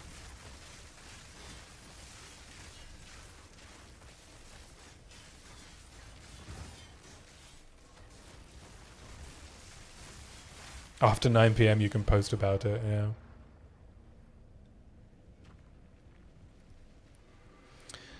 Back to game mechanics. I was thinking now about something they added on Guild Wars 2, Build Armory. It saves your items and skills to swap in town. Yeah, I don't know if they'll bring that into this game, right? They want there to be a cost for swapping. They've already made quite a lot of concessions on, you know, the friction when it comes to swapping builds. So I don't know if they'll make more. Maybe they will.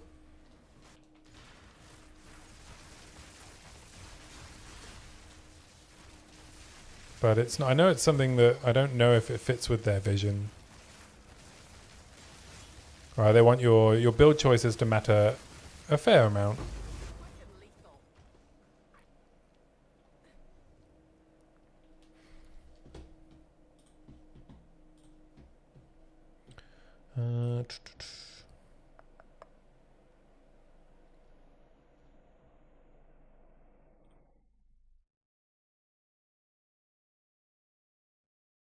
Switch things up a bit.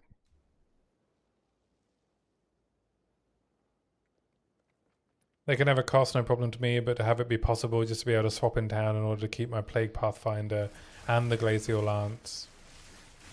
Yeah, I mean, it's like, but like you'd have to have the required amount of like gold and everything. Yeah, I don't know. I don't know if they'll add that.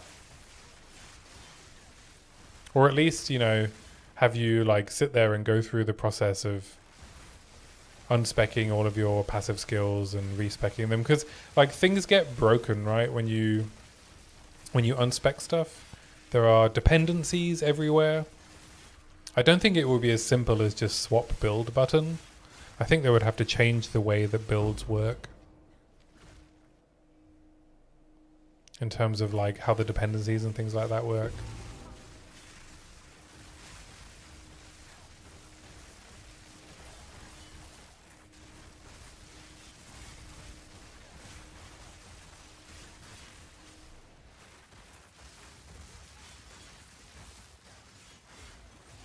But there's definitely quality of life they can add for trying out different builds, right? Especially during the leveling process.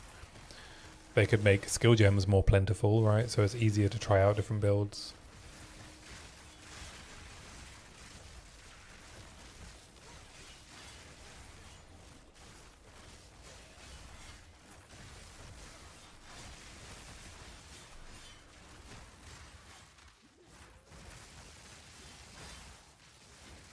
Short have care getting a coffee. No worries, man. You don't have to.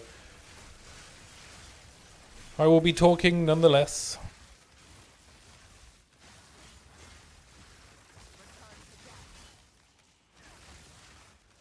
Oh, it does seem that Nightscale was solving some of my mana issues. I'm probably going to need more mana.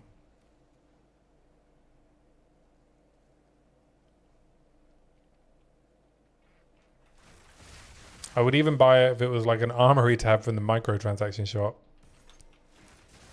Ooh, that sounds a bit like pay to win.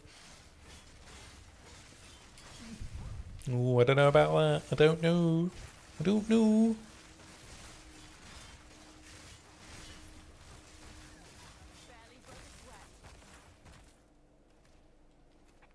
There'll be riots. Riots in the street.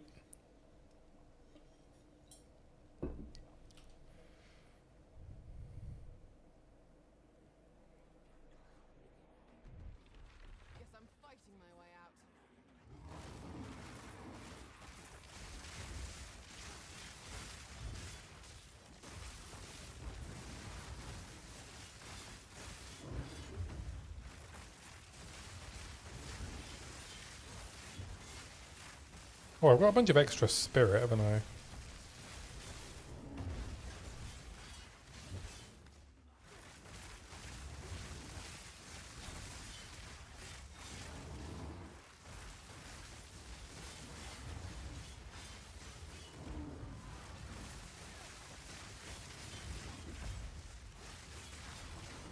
Probably use my extra spirit.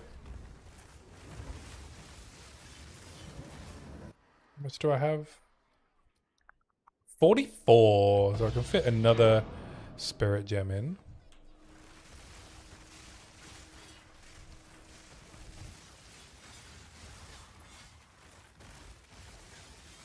Oh, if only I could block Expedition from appearing. New Atlas tree when?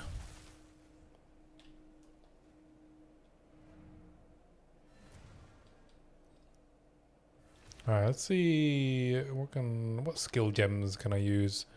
Hopefully 18. 137 dex. How close am I?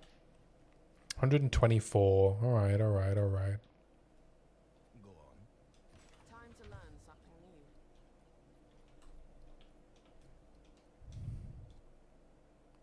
new. Oh, I need to equip some jewels as well.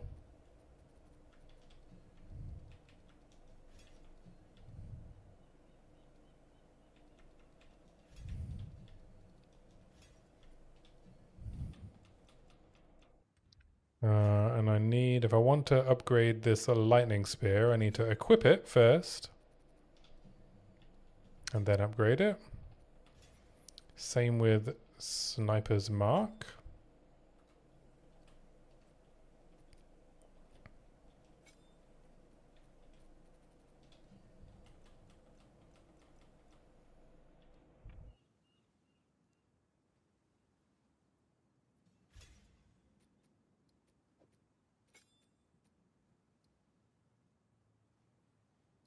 Oh, and I need to quality it up as well.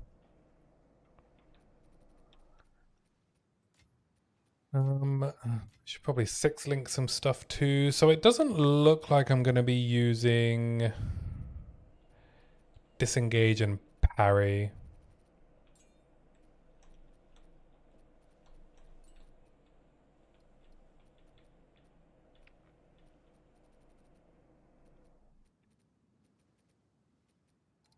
But I will be using Stormlance and Thunderous Leap. Probably don't need a 6-link Wind Dancer right now. Should probably 6-link Herald of Thunder. And then just save a couple of Perfect Jewelers. And then we can also quality up.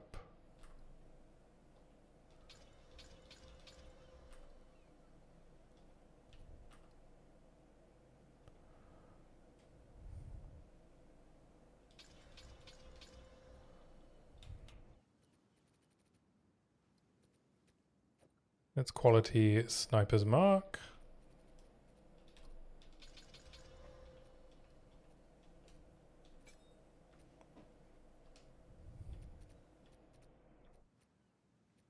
And then what should we put in Herald of Thunder? And I need a new Spirit Gem.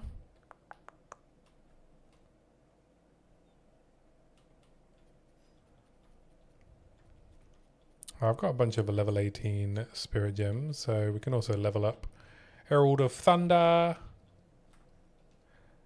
Wind Dancer, Charge Reg.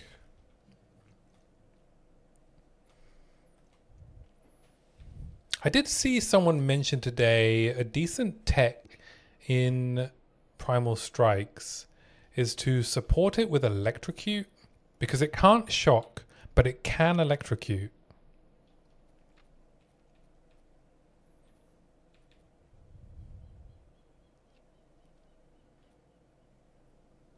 So I could throw Electrocute in here.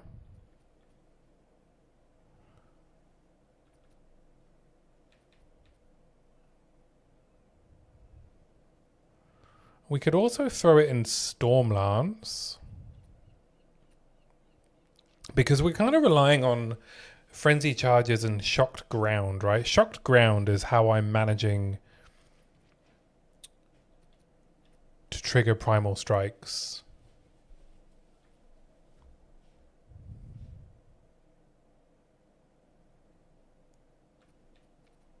So we could throw Electrocute into Stormlance. And we could get even more Frenzy Charges.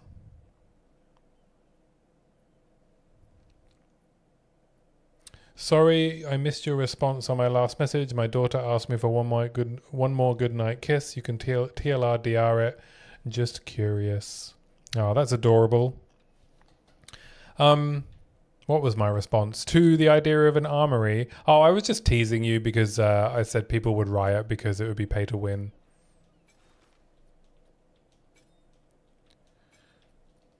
Removing friction by being able to swap builds, people would argue is pay to win. That was the TLDR. Any big hopes / predictions / hot takes for 0.5?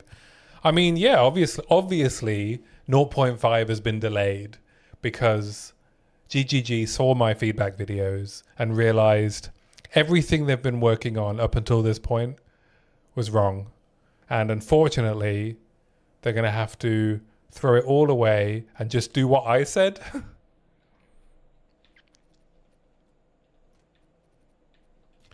So that's why we haven't heard anything. So yeah, it's my fault. I'm sorry, everyone. It's my fault.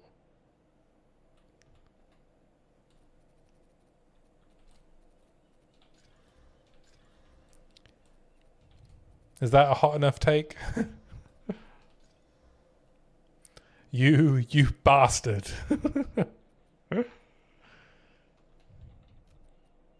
What are you going to do, huh? What are you going to do?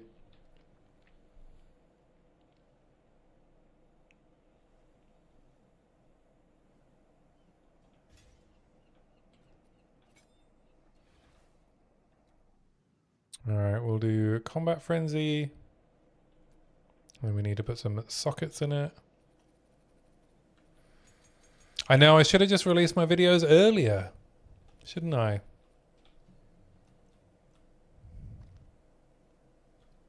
What do we have? Ellie focus, mag area, Ellie armament, a long shot. What else? What else? What does living lightning do? Does that give me shocked ground?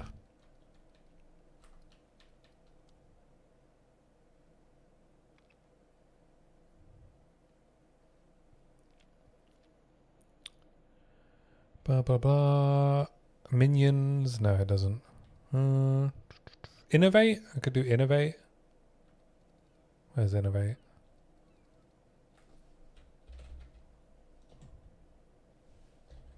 I can't do innovate. Never mind. I guess I just do lightning attunement, eh? Something like that.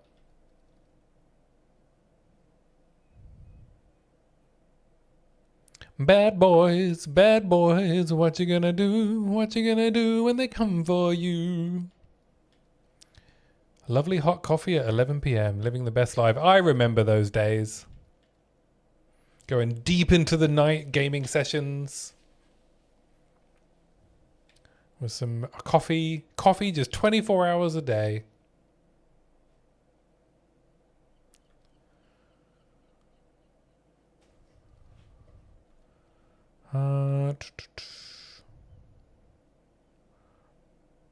We could neural overload.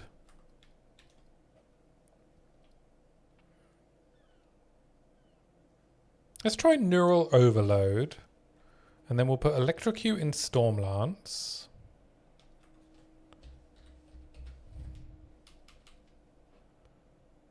Supported skills cannot inflict shock, but what they can still do is drop shocked ground.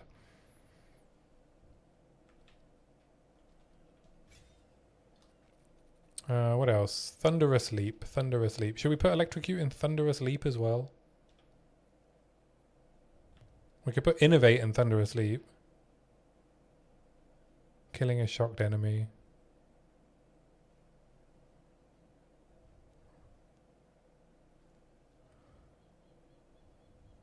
Maybe we just put electrocute in thunderous leap as well. Because we also want... Right, hang on. 30% chance to leave shocked ground when detonating spears. Oh no, we don't want electrocute in thunderous leap because we can still shock with it.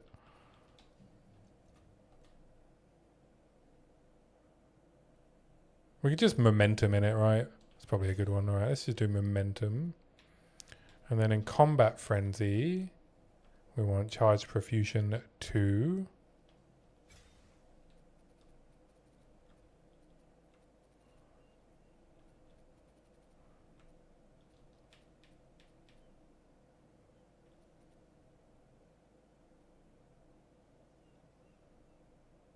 And then I guess when we get our 6th slot in cooled shots, we want charge profusion 2 in there as well.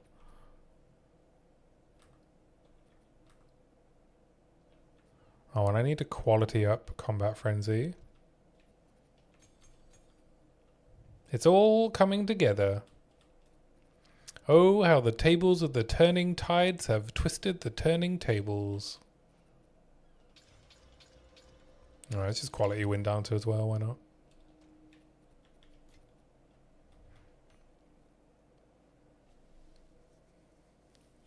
Living lightning can be used to proc impale hits, I've just learned recently. That's cool. Oh yeah, Toxic, aka Night Owl. Oh my god, we need an Owl Talisman version. I loved that one from WoW. Yeah, right? Moonkin. We need them Moonkins.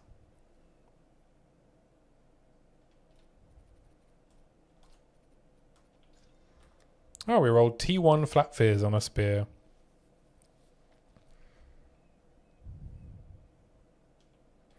So when I get my 4th ascendancy, the question is, do I want more friendly charges? Or do I want crit weakness when we consume a mark? It's probably more frenzy charges, right?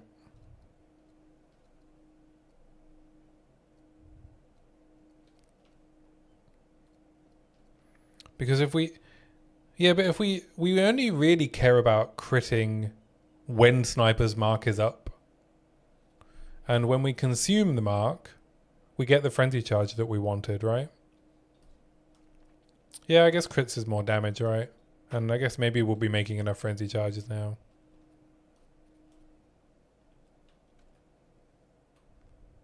Alright, let's pop a spear in here. Unfortunately, Flat Fizz is not the right way around. It doesn't allow us to make a good spear. Alright, let's see how Electrocute feels. We have another Untainted Paradise here.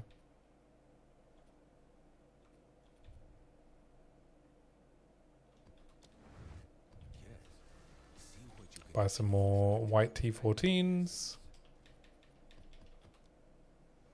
More crits is more fun. I hope you called your build Brittany Spear. That is excellent, and unfortunately I have not been naming my characters with hilarious names. I just call them some variation of Read More Book. But I agree with you. I should be giving my characters more fun names rather than just naming them after my stream name.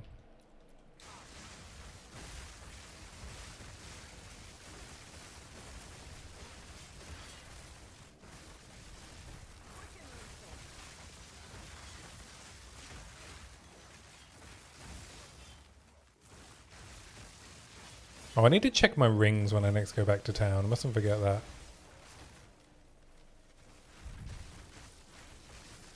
I call all my builds PQQ.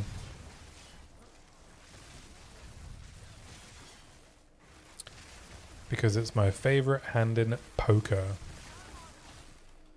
Oh, I'm out of mana? Wait, what are the mods on this map?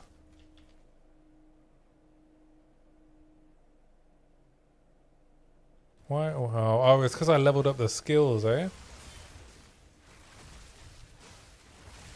Oh, maybe I should be using Night Scale after all. I might have to go get them. Or... I do have an Oisin's Oath. Wait, why did my mana just refill to full? I could also drop Wild Storm. Drink more Prime. Pocket Queens, eh? Is POE 2 DB down? Let me have a look.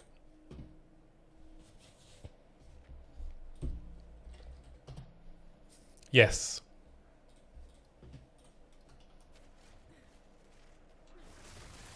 Bad gateway. You've been a very naughty gateway.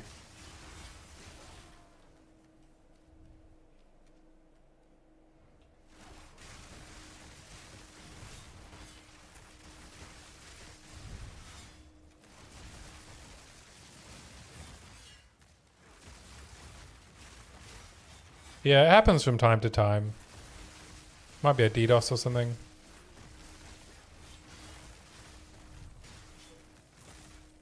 Or the hamster's on a break.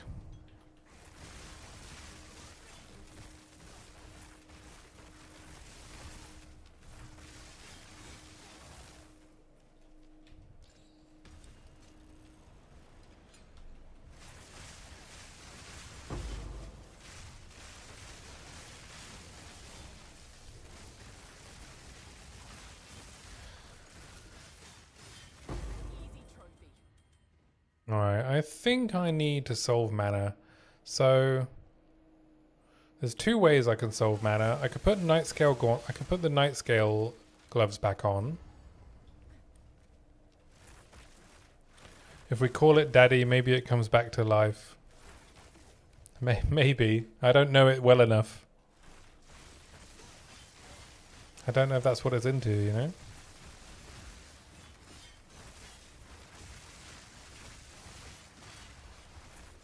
Yeah, I can either solve mana with Night Scale or I can replace some gems with Defy. But then that only works when I'm in melee range or when I'm in surrounded range with Constricting Command. But it does give me damage is lucky all the time instead of just 30% of the time.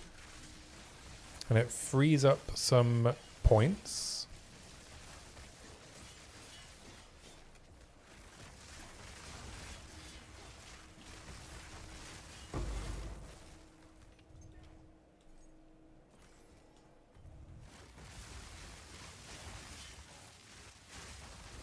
What else could I do? I could also use Oisin's Oath, which I have laying around somewhere, to give mana regen on Ellie damage, mana leech on Ellie damage. But I don't think I have any sources of mana leech, which I need for Oisin's Oath. Right? It doesn't just provide the mana leech on its own.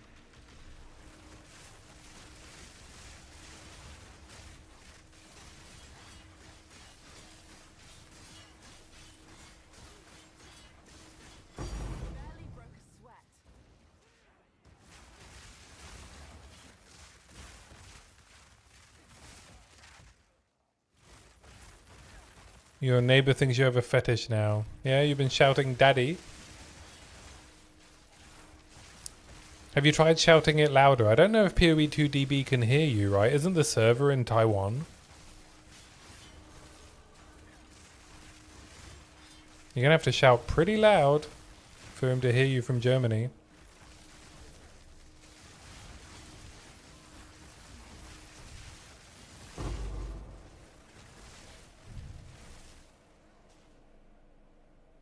Yes, like a good boy. Very, very nice. What am I do? What do? Where am I going? I'm not using any of my dual sockets.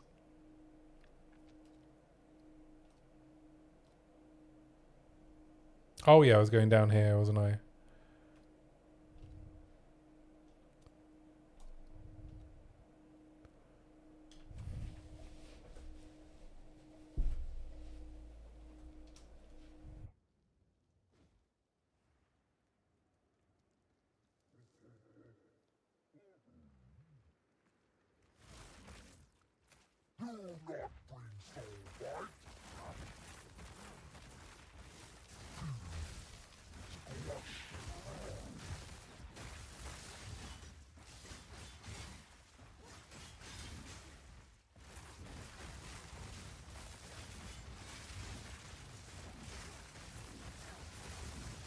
Well, electricity buildup doesn't really do much on the boss, eh?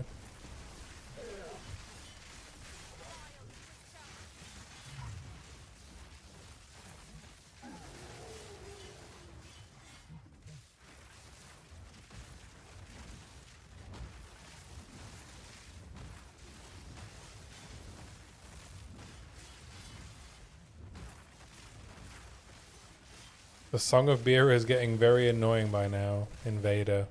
Invader!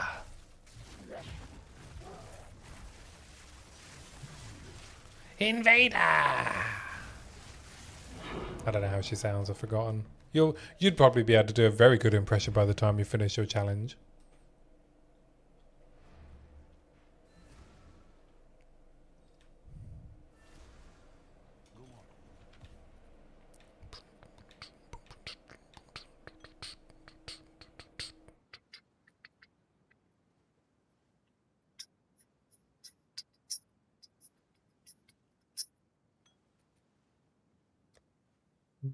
One to 42 lightning, cold damage, dex, life per enemy killed. Let's see if I do have an Oisin's Oath laying around. I'm pretty sure I found one. Yeah, there it is. Mana leech from supported skills recover based on elemental instead of fizz. Yeah, I need a source of mana leech for that.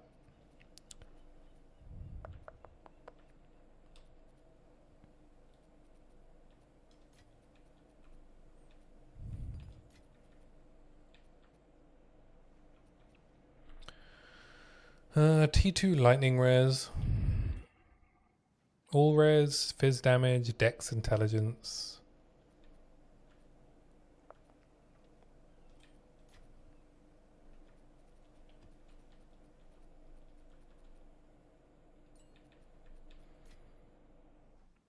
Yeah, crit chance, sapphire. Ooh. Energy shield recharge rate. Oh, I don't have any regal orbs in my bag. Cool, blimey. Minion damage, never mind. Alright, what jewels can we equip? What do we got? What do we got? What's in the good jewels tab? What do we got? Life on kill. Crit for spells, crit damage bonus, and cold pen. Attack damage, attack speed with spears. Damage when you have a charm. And crit chance. Alright. There's an okay one.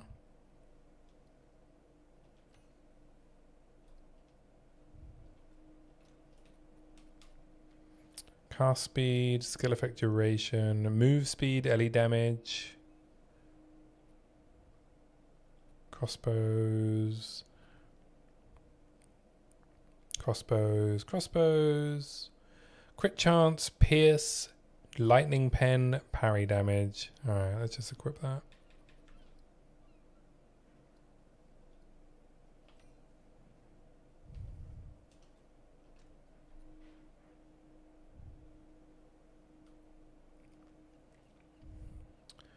Or having a personality disorder. Rare crossbow, PogChamp. Ah, rare crossbow from Beera.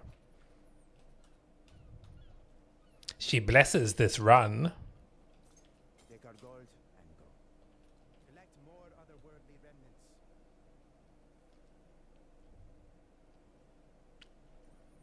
What are we doing? We're heading to another untainted paradise.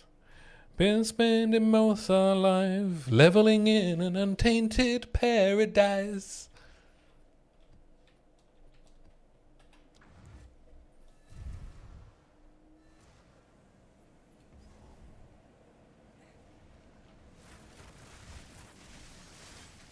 Blessing the invader. Yeah, man.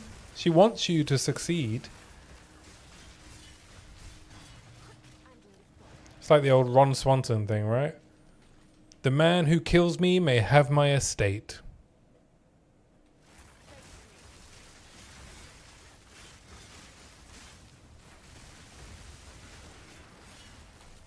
You have bested her in worthy combat.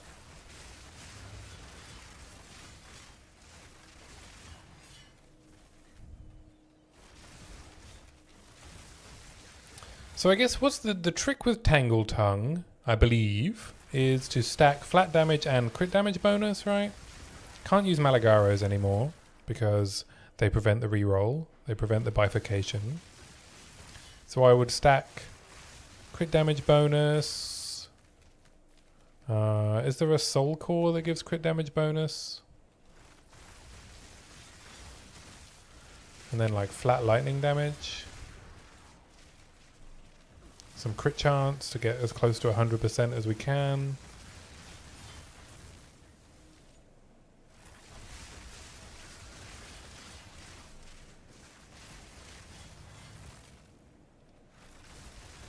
What level am I? 85.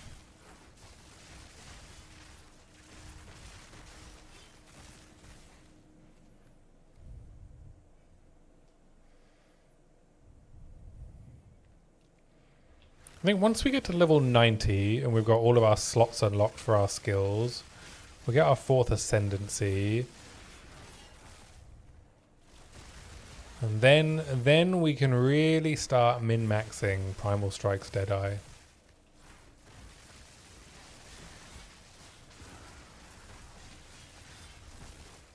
And then I guess once I've done that, I'm probably just going to have to start doing a League Start practice. Or at least League Start guide writing.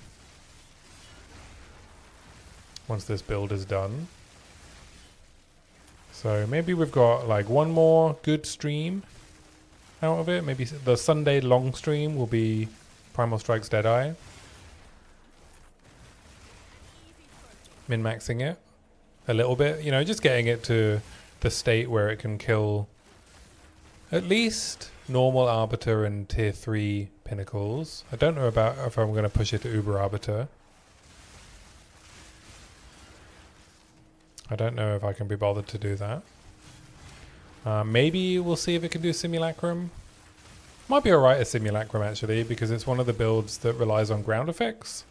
So enclosed spaces might be fine.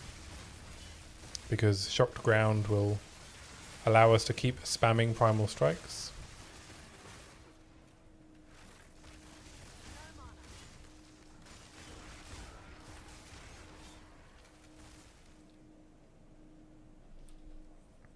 We could do with better mana regen.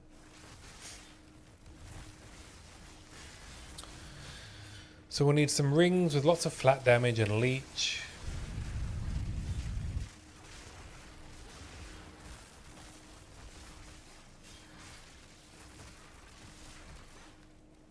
I need more mana.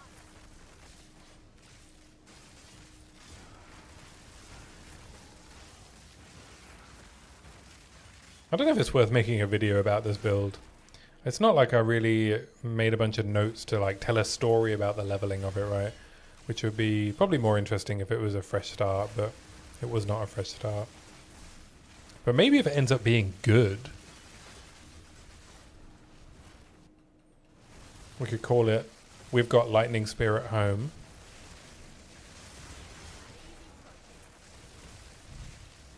The rise of Britney Spear, stealing Toxic's naming convention.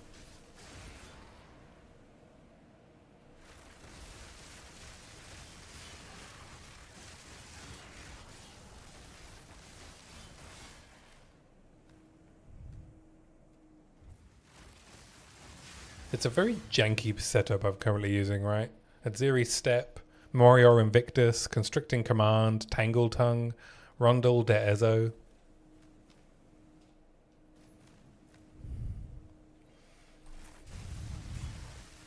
Stealing is dirty, but I'll allow it. I would, of course, always ask for your permission before I steal something.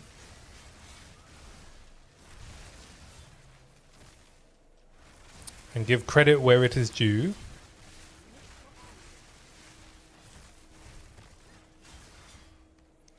Primaling more strikes. You got Prime on the brain. Oh, Primal Strikes, right. Wow, I'm so stupid. It didn't even occur to me that's why you made the drink more Prime joke. It's been a long day. Instead of writing a YouTube video, which is fun, I was writing a presentation for work. Or I was writing a script for a presentation I have to give on Friday. Why have I taken these strength nodes up here? What was I doing? I don't remember.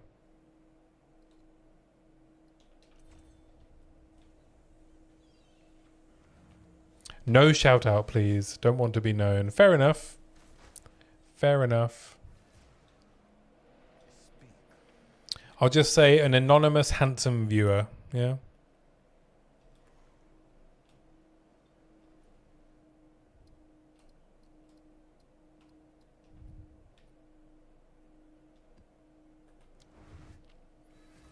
Let's grab another jewel.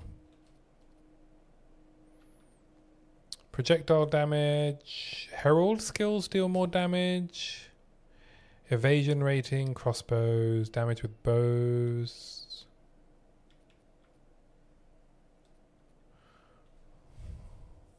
Medium radius, attack speed, damage with hits against rares. Oh, that's a good point. I was going to alchemy some time lost jewels.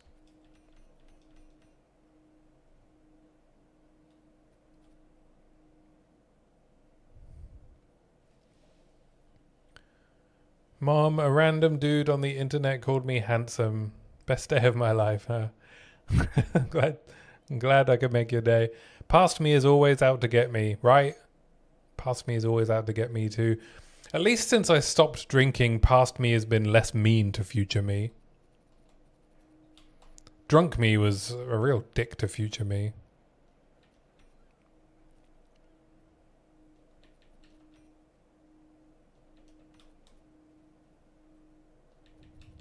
Alright, let's alchemy these. Boom. Boom. Boom. Boom. Well, they all suck.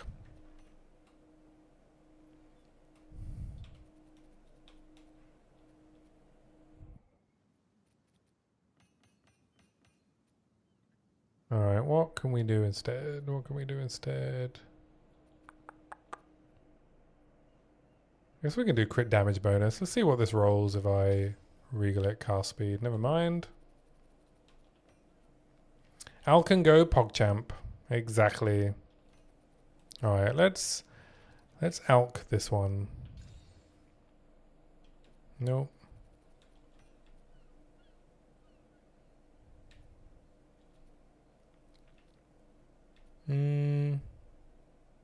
Move speed and Ellie damage. Plant skills. Disgusting.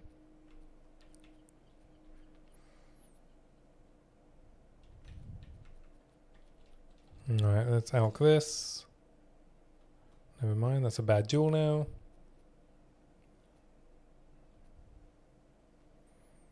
Could do life on kill, I guess. Shock duration. What else? Cold damage. Yeah.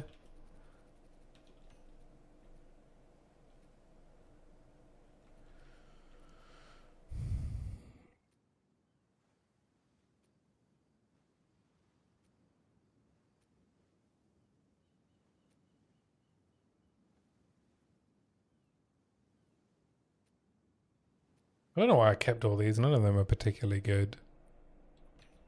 Let's exalt this. Cold damage.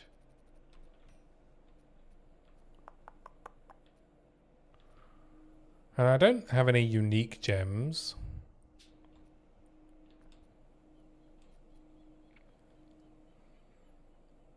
This is crit chance, Ellie damage. Let's see what radius this has. Oh, it still covers quite a lot, eh? So this would be 18% crit chance, 3% attack speed,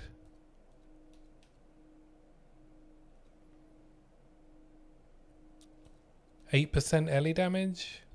I mean, I've had better duels. What about this one? This one doesn't quite cover as many, does it? Oh, maybe it does.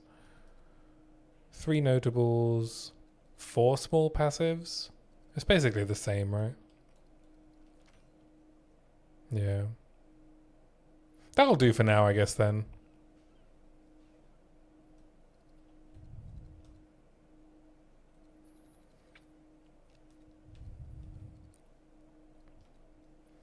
Is it like these melee and ranged nodes? I guess this would be better if I was using Lightning Spear instead of Stormlance for the chance to fork. I don't think fork does anything for Stormlance. The strike range is an interesting idea. And then we could also do weapon swap points. And for like melee versus the projectile stuff here. But again, would an additional chance to fire a projectile mean we fire more Storm Lancers? Probably, right?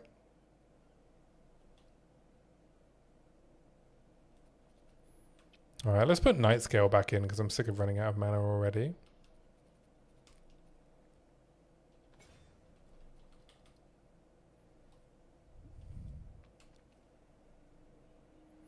"100 Beera kills done. Nice. Congrats."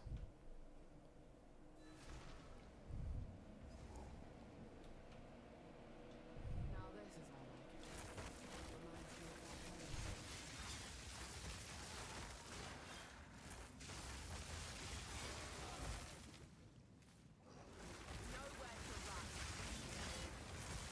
Oh, all of a sudden I'm very hungry, but it's a bit late to eat. I guess I should have eaten more at dinner. That's okay, I could lose some weight.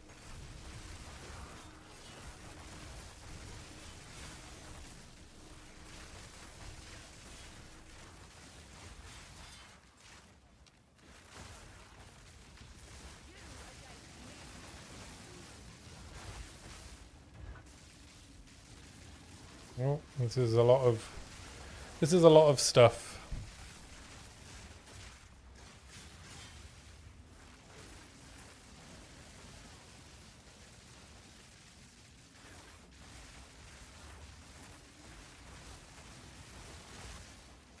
Oh no, I got frozen midair. I did not leap over the obstacles. For fuck's sake. At least let it leap over ground effects.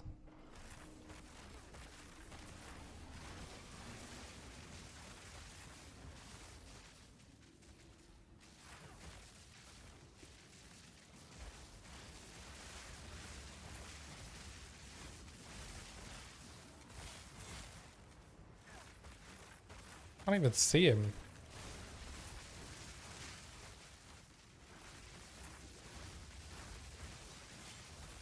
Oh, I mean, this build is really running into issues with these essence mobs, eh? Jesus Christ, did you see all of those orbs spawn? There we go.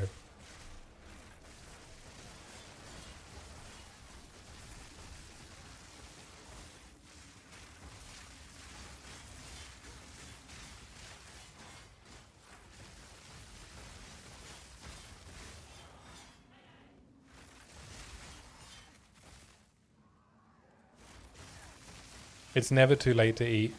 I would disagree, for me at least. I value my sleep more than I value a full stomach.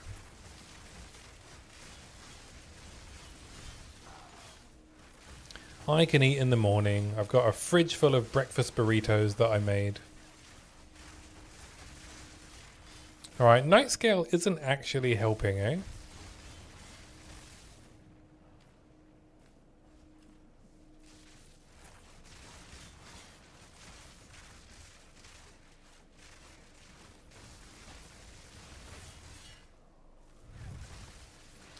Wait a minute. Called shots costs mana?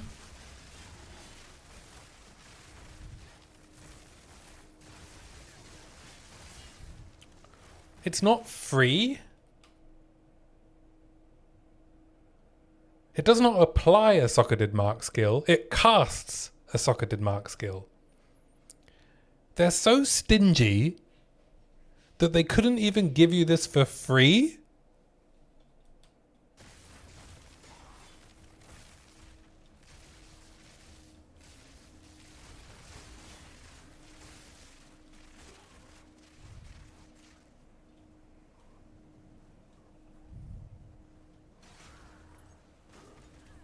Ridiculous.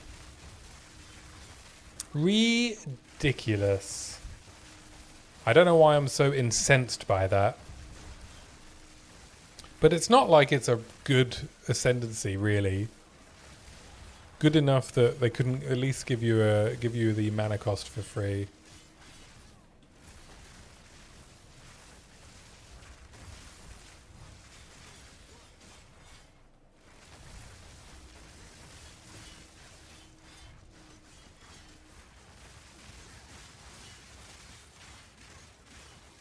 Yeah, these night scales aren't actually doing anything. I'm gonna have to use... Words matter, your skills don't. GGG proverb.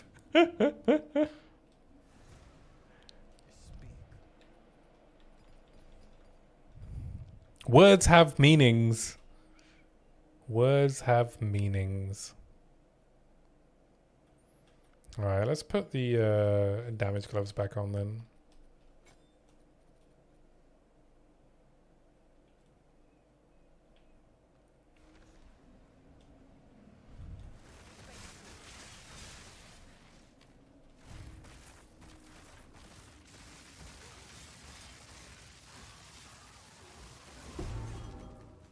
An exceptional ultimate flask. Nice. Well, we can roll a good mod on that.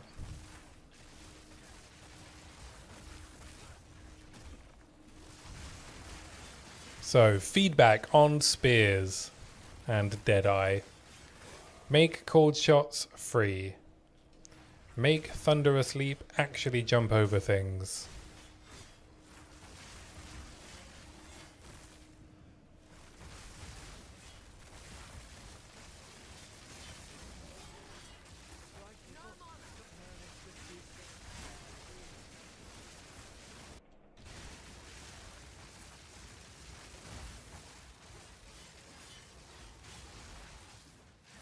Don't let it escape.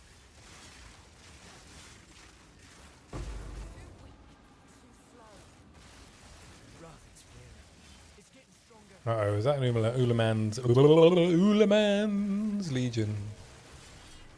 Easy for you to say. Don't lose focus.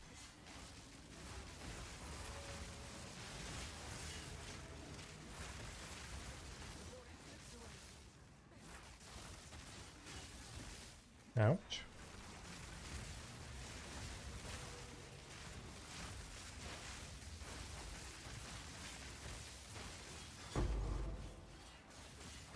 Maybe I should be parrying more.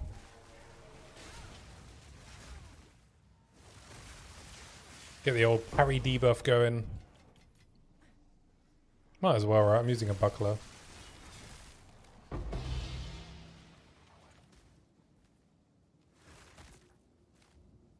How much debuff is parry? Makes targets take what? 50% more attack damage? That's so much. It's only 2 seconds though, right?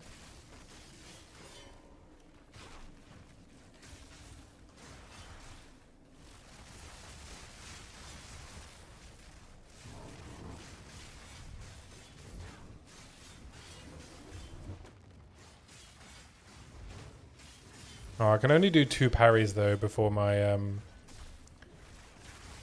my bar gets a bit full. Oh, I guess it depends if I evade it, eh?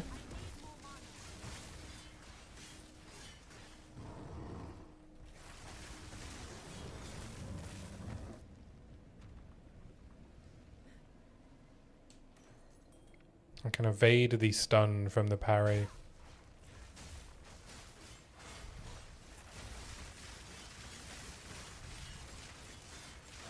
Quick and lethal. Alright, I have a list of problems I need to solve on Sunday then for this build. So that's good. Maybe I'll make a little note of them now in my little things to do list for a build that I normally keep.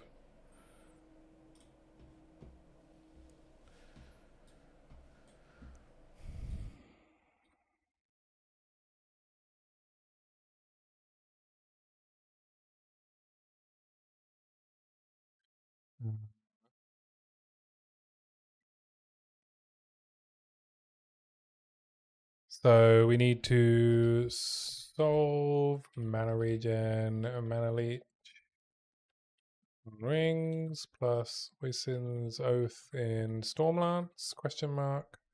What else? What else? I need to...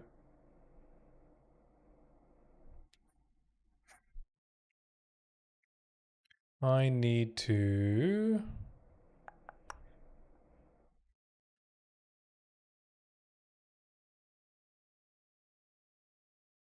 What else? Oh, test new weapons.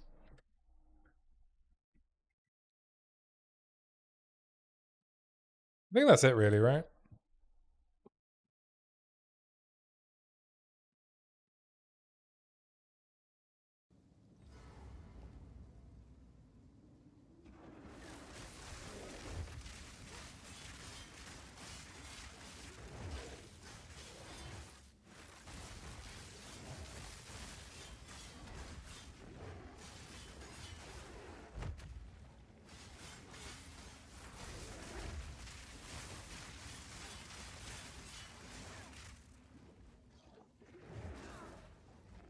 Oh.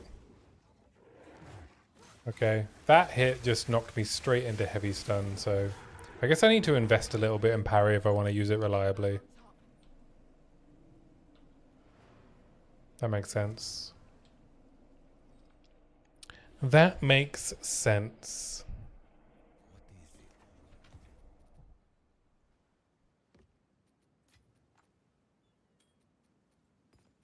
Oh, an all-res ring. Alright, let's slam this. T1 cold damage. Not the greatest base.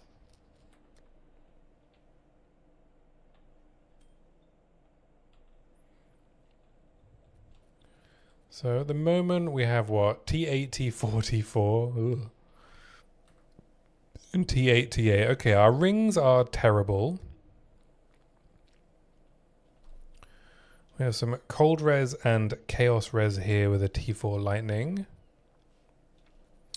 And we have some fire res and T3 lightning here.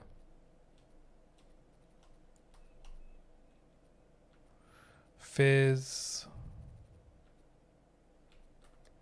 We have T1 Fizz and Strength. Oh, there we go. There's some Mana Leech and T2 Fizz plus Chaos Res.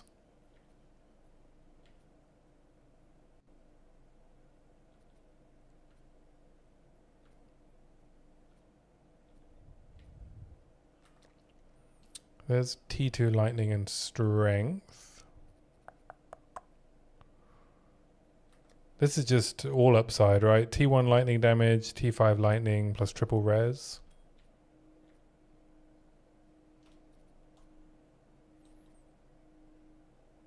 We're going to lose a bunch of stats when we replace this ring.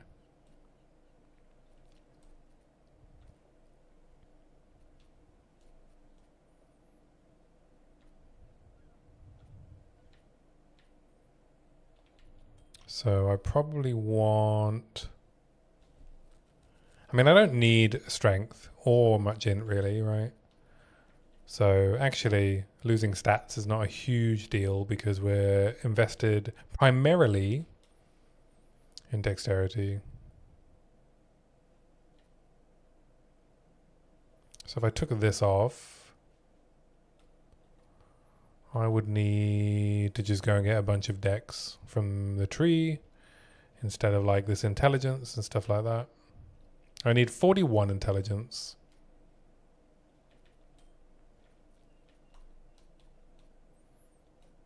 So I put this on. How much over the res cap am I? Not that much.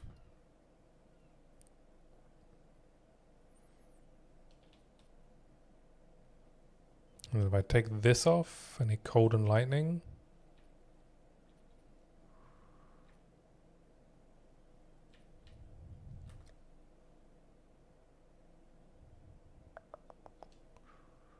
What would I do? What would I do? I'm still over on fire though, so I could replace some fire. I could replace 2 of my fire runes. So we could roll this with cold res. I think would be the best thing to do. And then we'll also be chaos res capped. And we'll have some mana leech.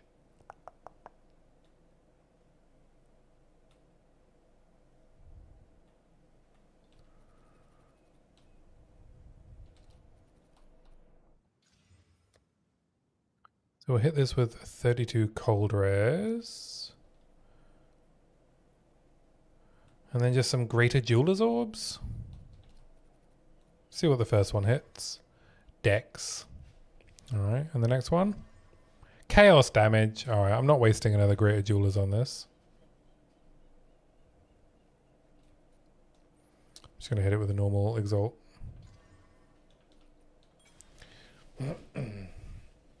That's fine though. It's still an upgrade. Oh, I do need 75 int. Okay. So I need to swap 3 strength for int. A shift in my training can't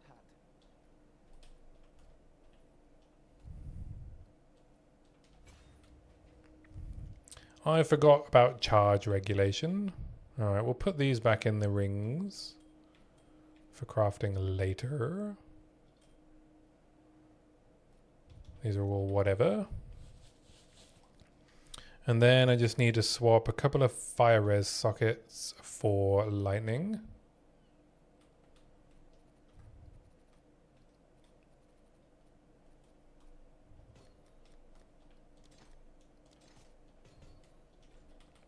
We're back to we're fully res capped.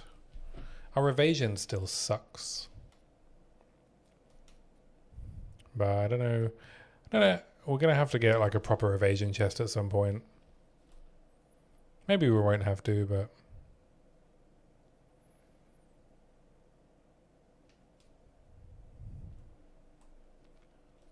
We'll see. We'll see. Throw these in the... campaign stuff box. Let's hit the ultimate life flask with a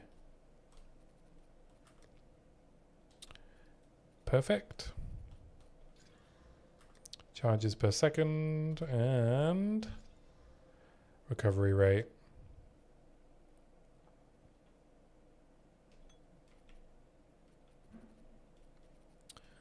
What do?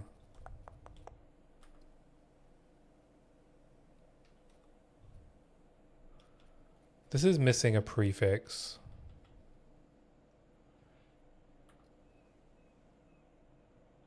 I'm just going to hit it with a greater exalt. Evasion rating. Yeah, not bad. Not bad. Okay, so now I can throw Oisin's Oath into Stormlance. I think that's going to be our best bet. We'll take it out with us. Another Untainted Paradise over here. Oh, I probably need to try and farm a Rakiatas as well, don't I? I've got a ton of Jade Isles.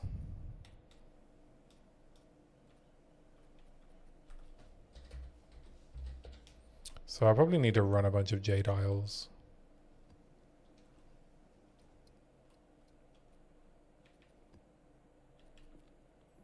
Alright, let's just see if the fizz damage is enough to give us mana regen. And if it's not, then I'll figure out what to swap Oisin's Oath for.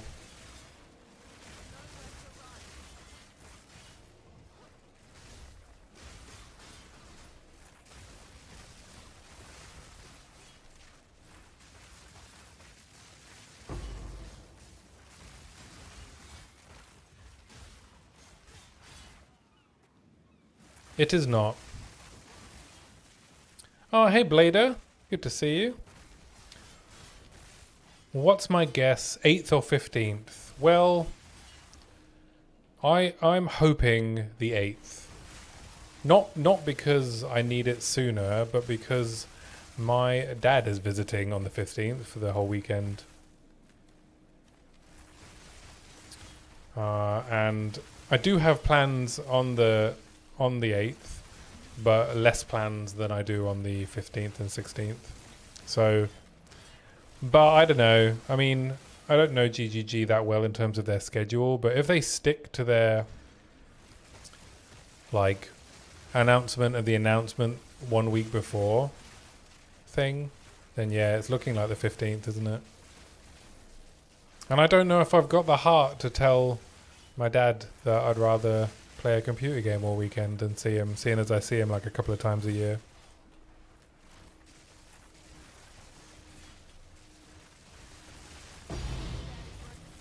So it'd be a shame, but you know, not insurmountable, right? Leagues are long events, and I think from a like content creation point of view, I'm not really, you know, I don't think my content is sensitive to league start. Have him play the game with you, make it a whole my dad plays POE 2 for like a single day. Yeah. That would be quite funny. But yeah, I mean, at this point, I just want to know, right? Like, I think it's... I don't care if they delay things. It doesn't bother me at all. But not knowing, it just makes planning so difficult.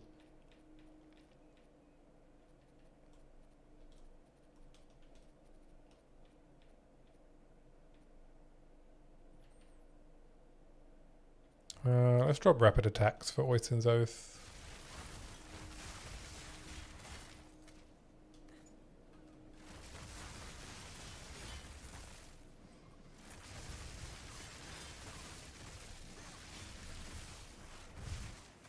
I don't know, my dad doesn't play games anymore, only really played Doom and Doom 2, but he surprises me every now and again and asks to play and we have a blast. That's cool.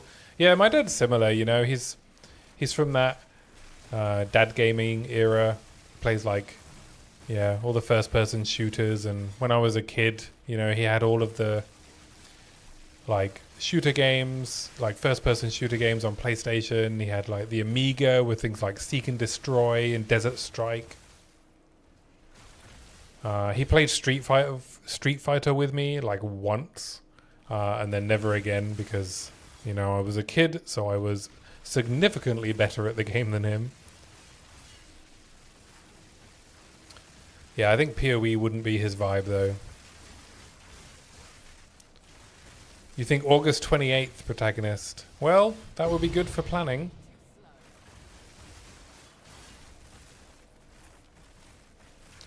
Sadly, PoE 2 isn't having the December release based on the schedules. Their next release for 0.6 will be September or October. So PoE 1 gets the November-December release. But hey, that means more support post-release, right? For the patch. I'm okay with that.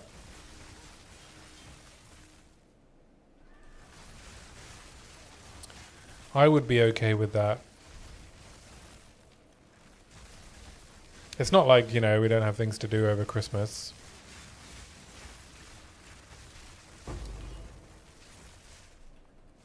PoE 1 is in a good state, so they don't need as much. Yeah. So it's probably best not to have like big PoE 2 patches come out when they immediately have to go on holiday.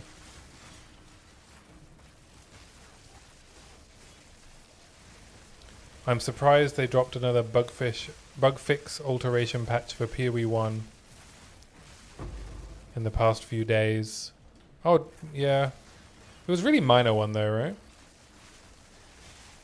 They don't normally drop more patches after like 2 months. I guess that maybe there's just tons of people still playing Mirage, right? Maybe they do it based on player drop-off.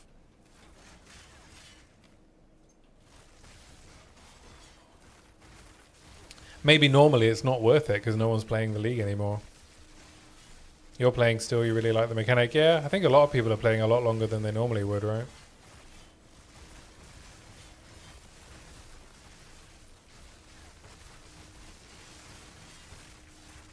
I'd be okay with an August release protagonist. Don't tell everyone I said that.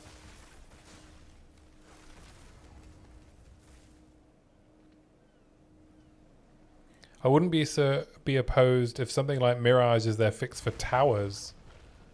Like duplicating mechanics. I don't know if PoE 2 has enough cool mechanics that Mirage would be as good of a league. I feel like Mirage is only good because of the sheer number of league mechanics that it like interacts with.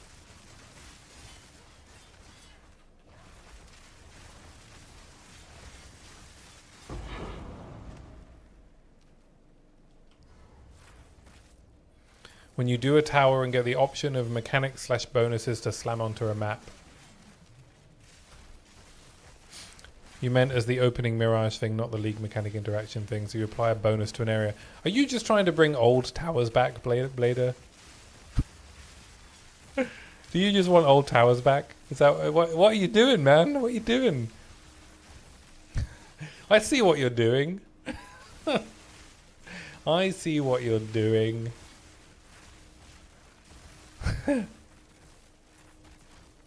The intended lore purpose.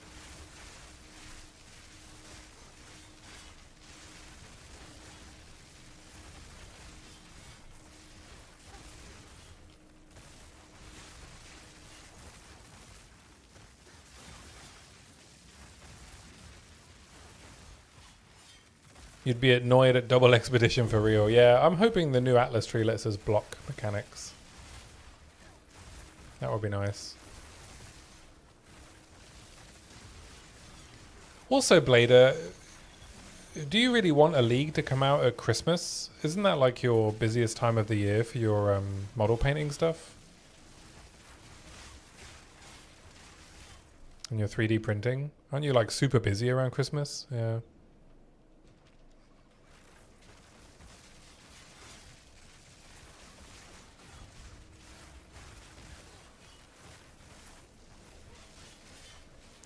They're supposed to be like Genesis devices reshaping the surrounding land area. Mechanically, that means change layout zones, apply things to them.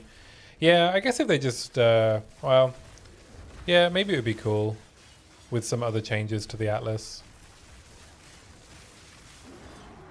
The problem with towers affecting the local area was always the tension it created, and we still have the tension, right, with corrupted and cleansed zones where there's too much tension between exploration and staying in one place.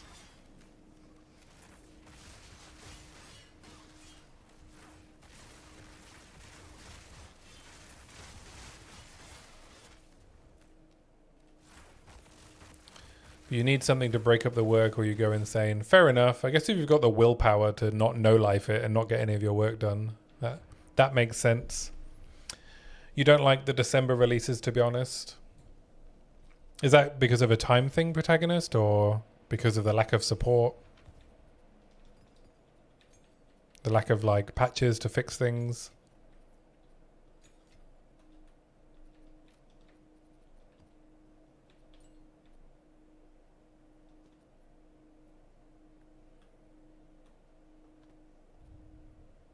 Oh yeah, I got a bunch of exceptional items. I've got some exceptional Val wraps that I could try and craft on. Now I've got some spined braces for more evasion rating. Oh, but they're like the low level ones, never mind.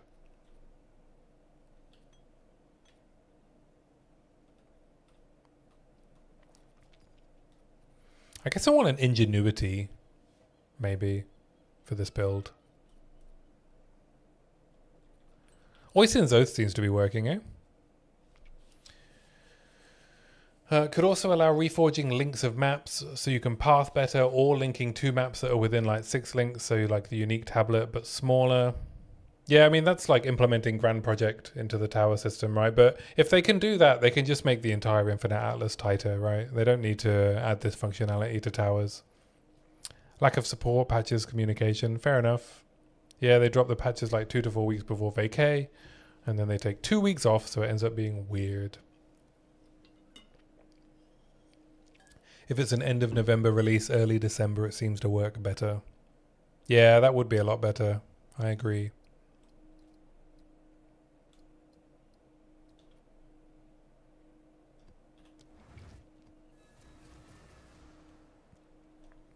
The Tower Mirage choice could be allowing converting an area into a Citadel boss-related thing. Yeah, if it's like a quick, like, one and done thing, that would be cool.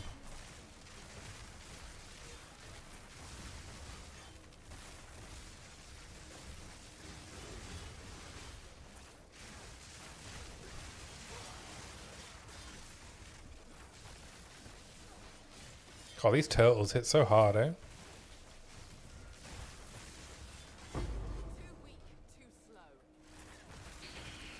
Accessibility to bosses is your biggest issue with PoE 2. Yeah, I mean, I like an Atlas tiering system, right, for the boss accessibility thing, just to make it like a pretty, like an initially quite linear experience. I think would just be better, right, rather than having to rely on any kind of RNG to get through your first tiers of bosses. And then you could have your like randomness on your towers in like the final tier, like the real Infinite Atlas.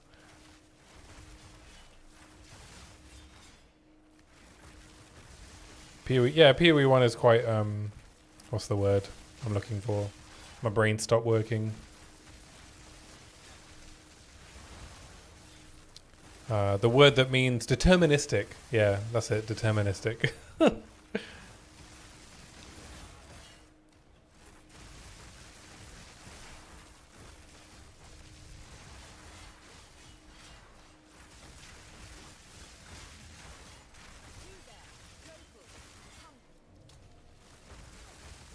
You farmed 150 audience with the Kings 2 weeks ago. That's a lot of audience with the Kings. I hope he finally listened to what you had to say.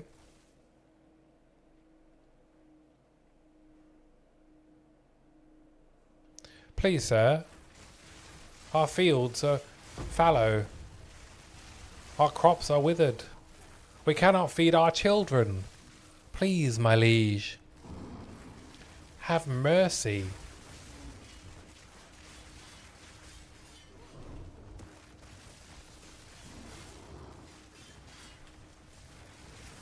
What's light of meaning? What does light of meaning do?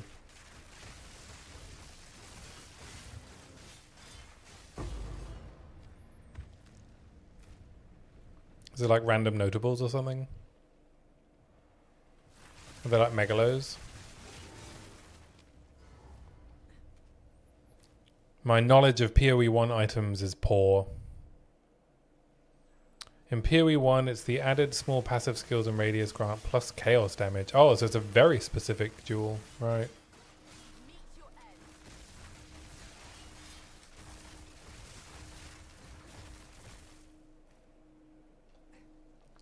You know what I was thinking about the other day in terms of like itemization? I wonder if we'll ever get like weapon class specific uniques. Oh fuck, I just leaped into a freezing ball. Weapon class specific uniques that aren't weapons. Because I was like, oh, you know what would be quite cool? What if like there was a unique chest that was a bandolier and it interacted with crossbows in some way, right? Like gave you a new ammo type or something. Or let you like combine ammo types.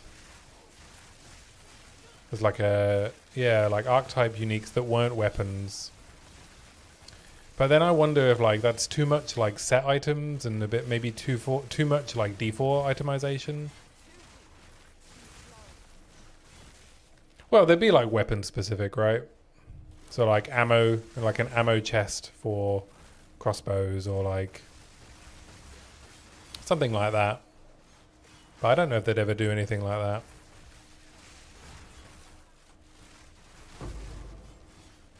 Might be quite cool though.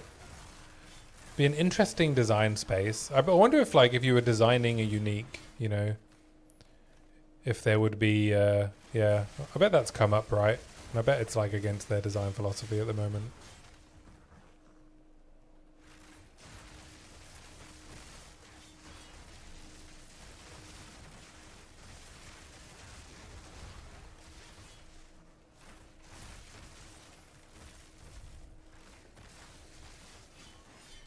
I think, do they not already have the designer unique supporter pack in PoE 2? Don't they?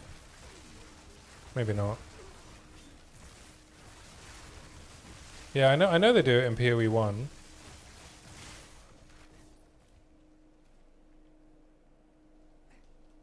They said it was coming soon. How much does it cost in PoE 1 to design a unique? $4,000? You have to pay them $4,000 to do their job?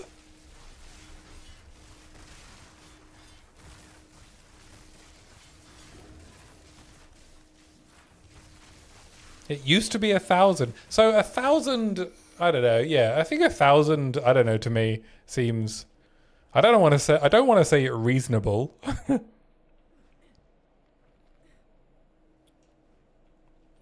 But more reasonable.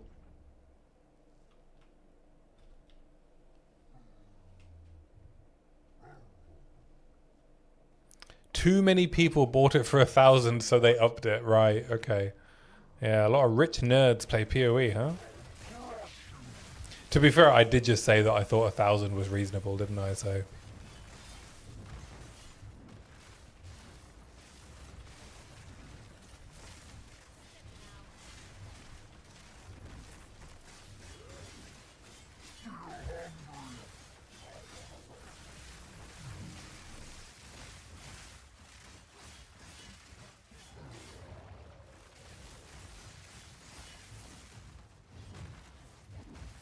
It's up in the air if they're going to add div cards. They're definitely adding div cards. They still have hundreds of people who haven't used it in PoE 1 because they don't have the time to work with the people to develop the unique, or just because the people haven't bothered to do it. But I think they're definitely going to add div cards. I can't... Like, div cards, I think, are just a core part of PoE. There's no reason they wouldn't add them, right?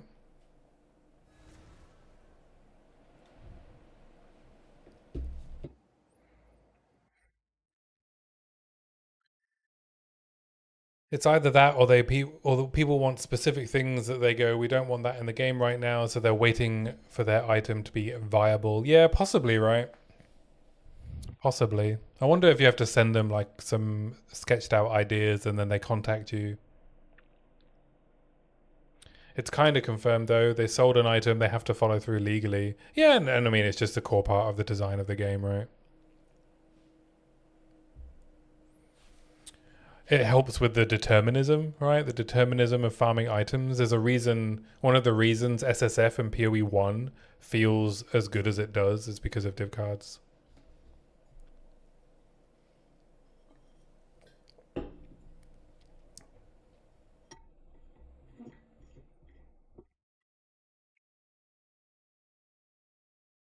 Like, you know that if you farm a certain map that drops the div card for long enough, you'll get the item you're looking for, right? That div card provides.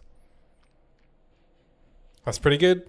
It's pretty good for the general kind of deterministic player crowd who want to just do their own thing and not interact with trade.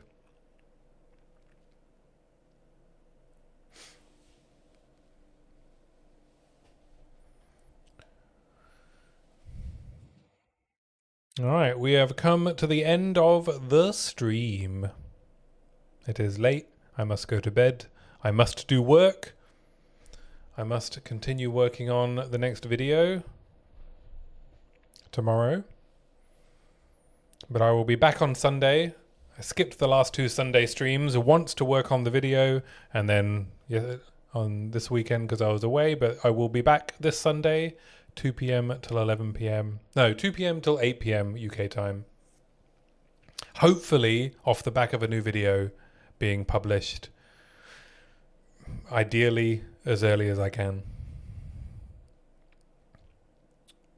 But yeah, thanks for hanging out, everyone who's watching.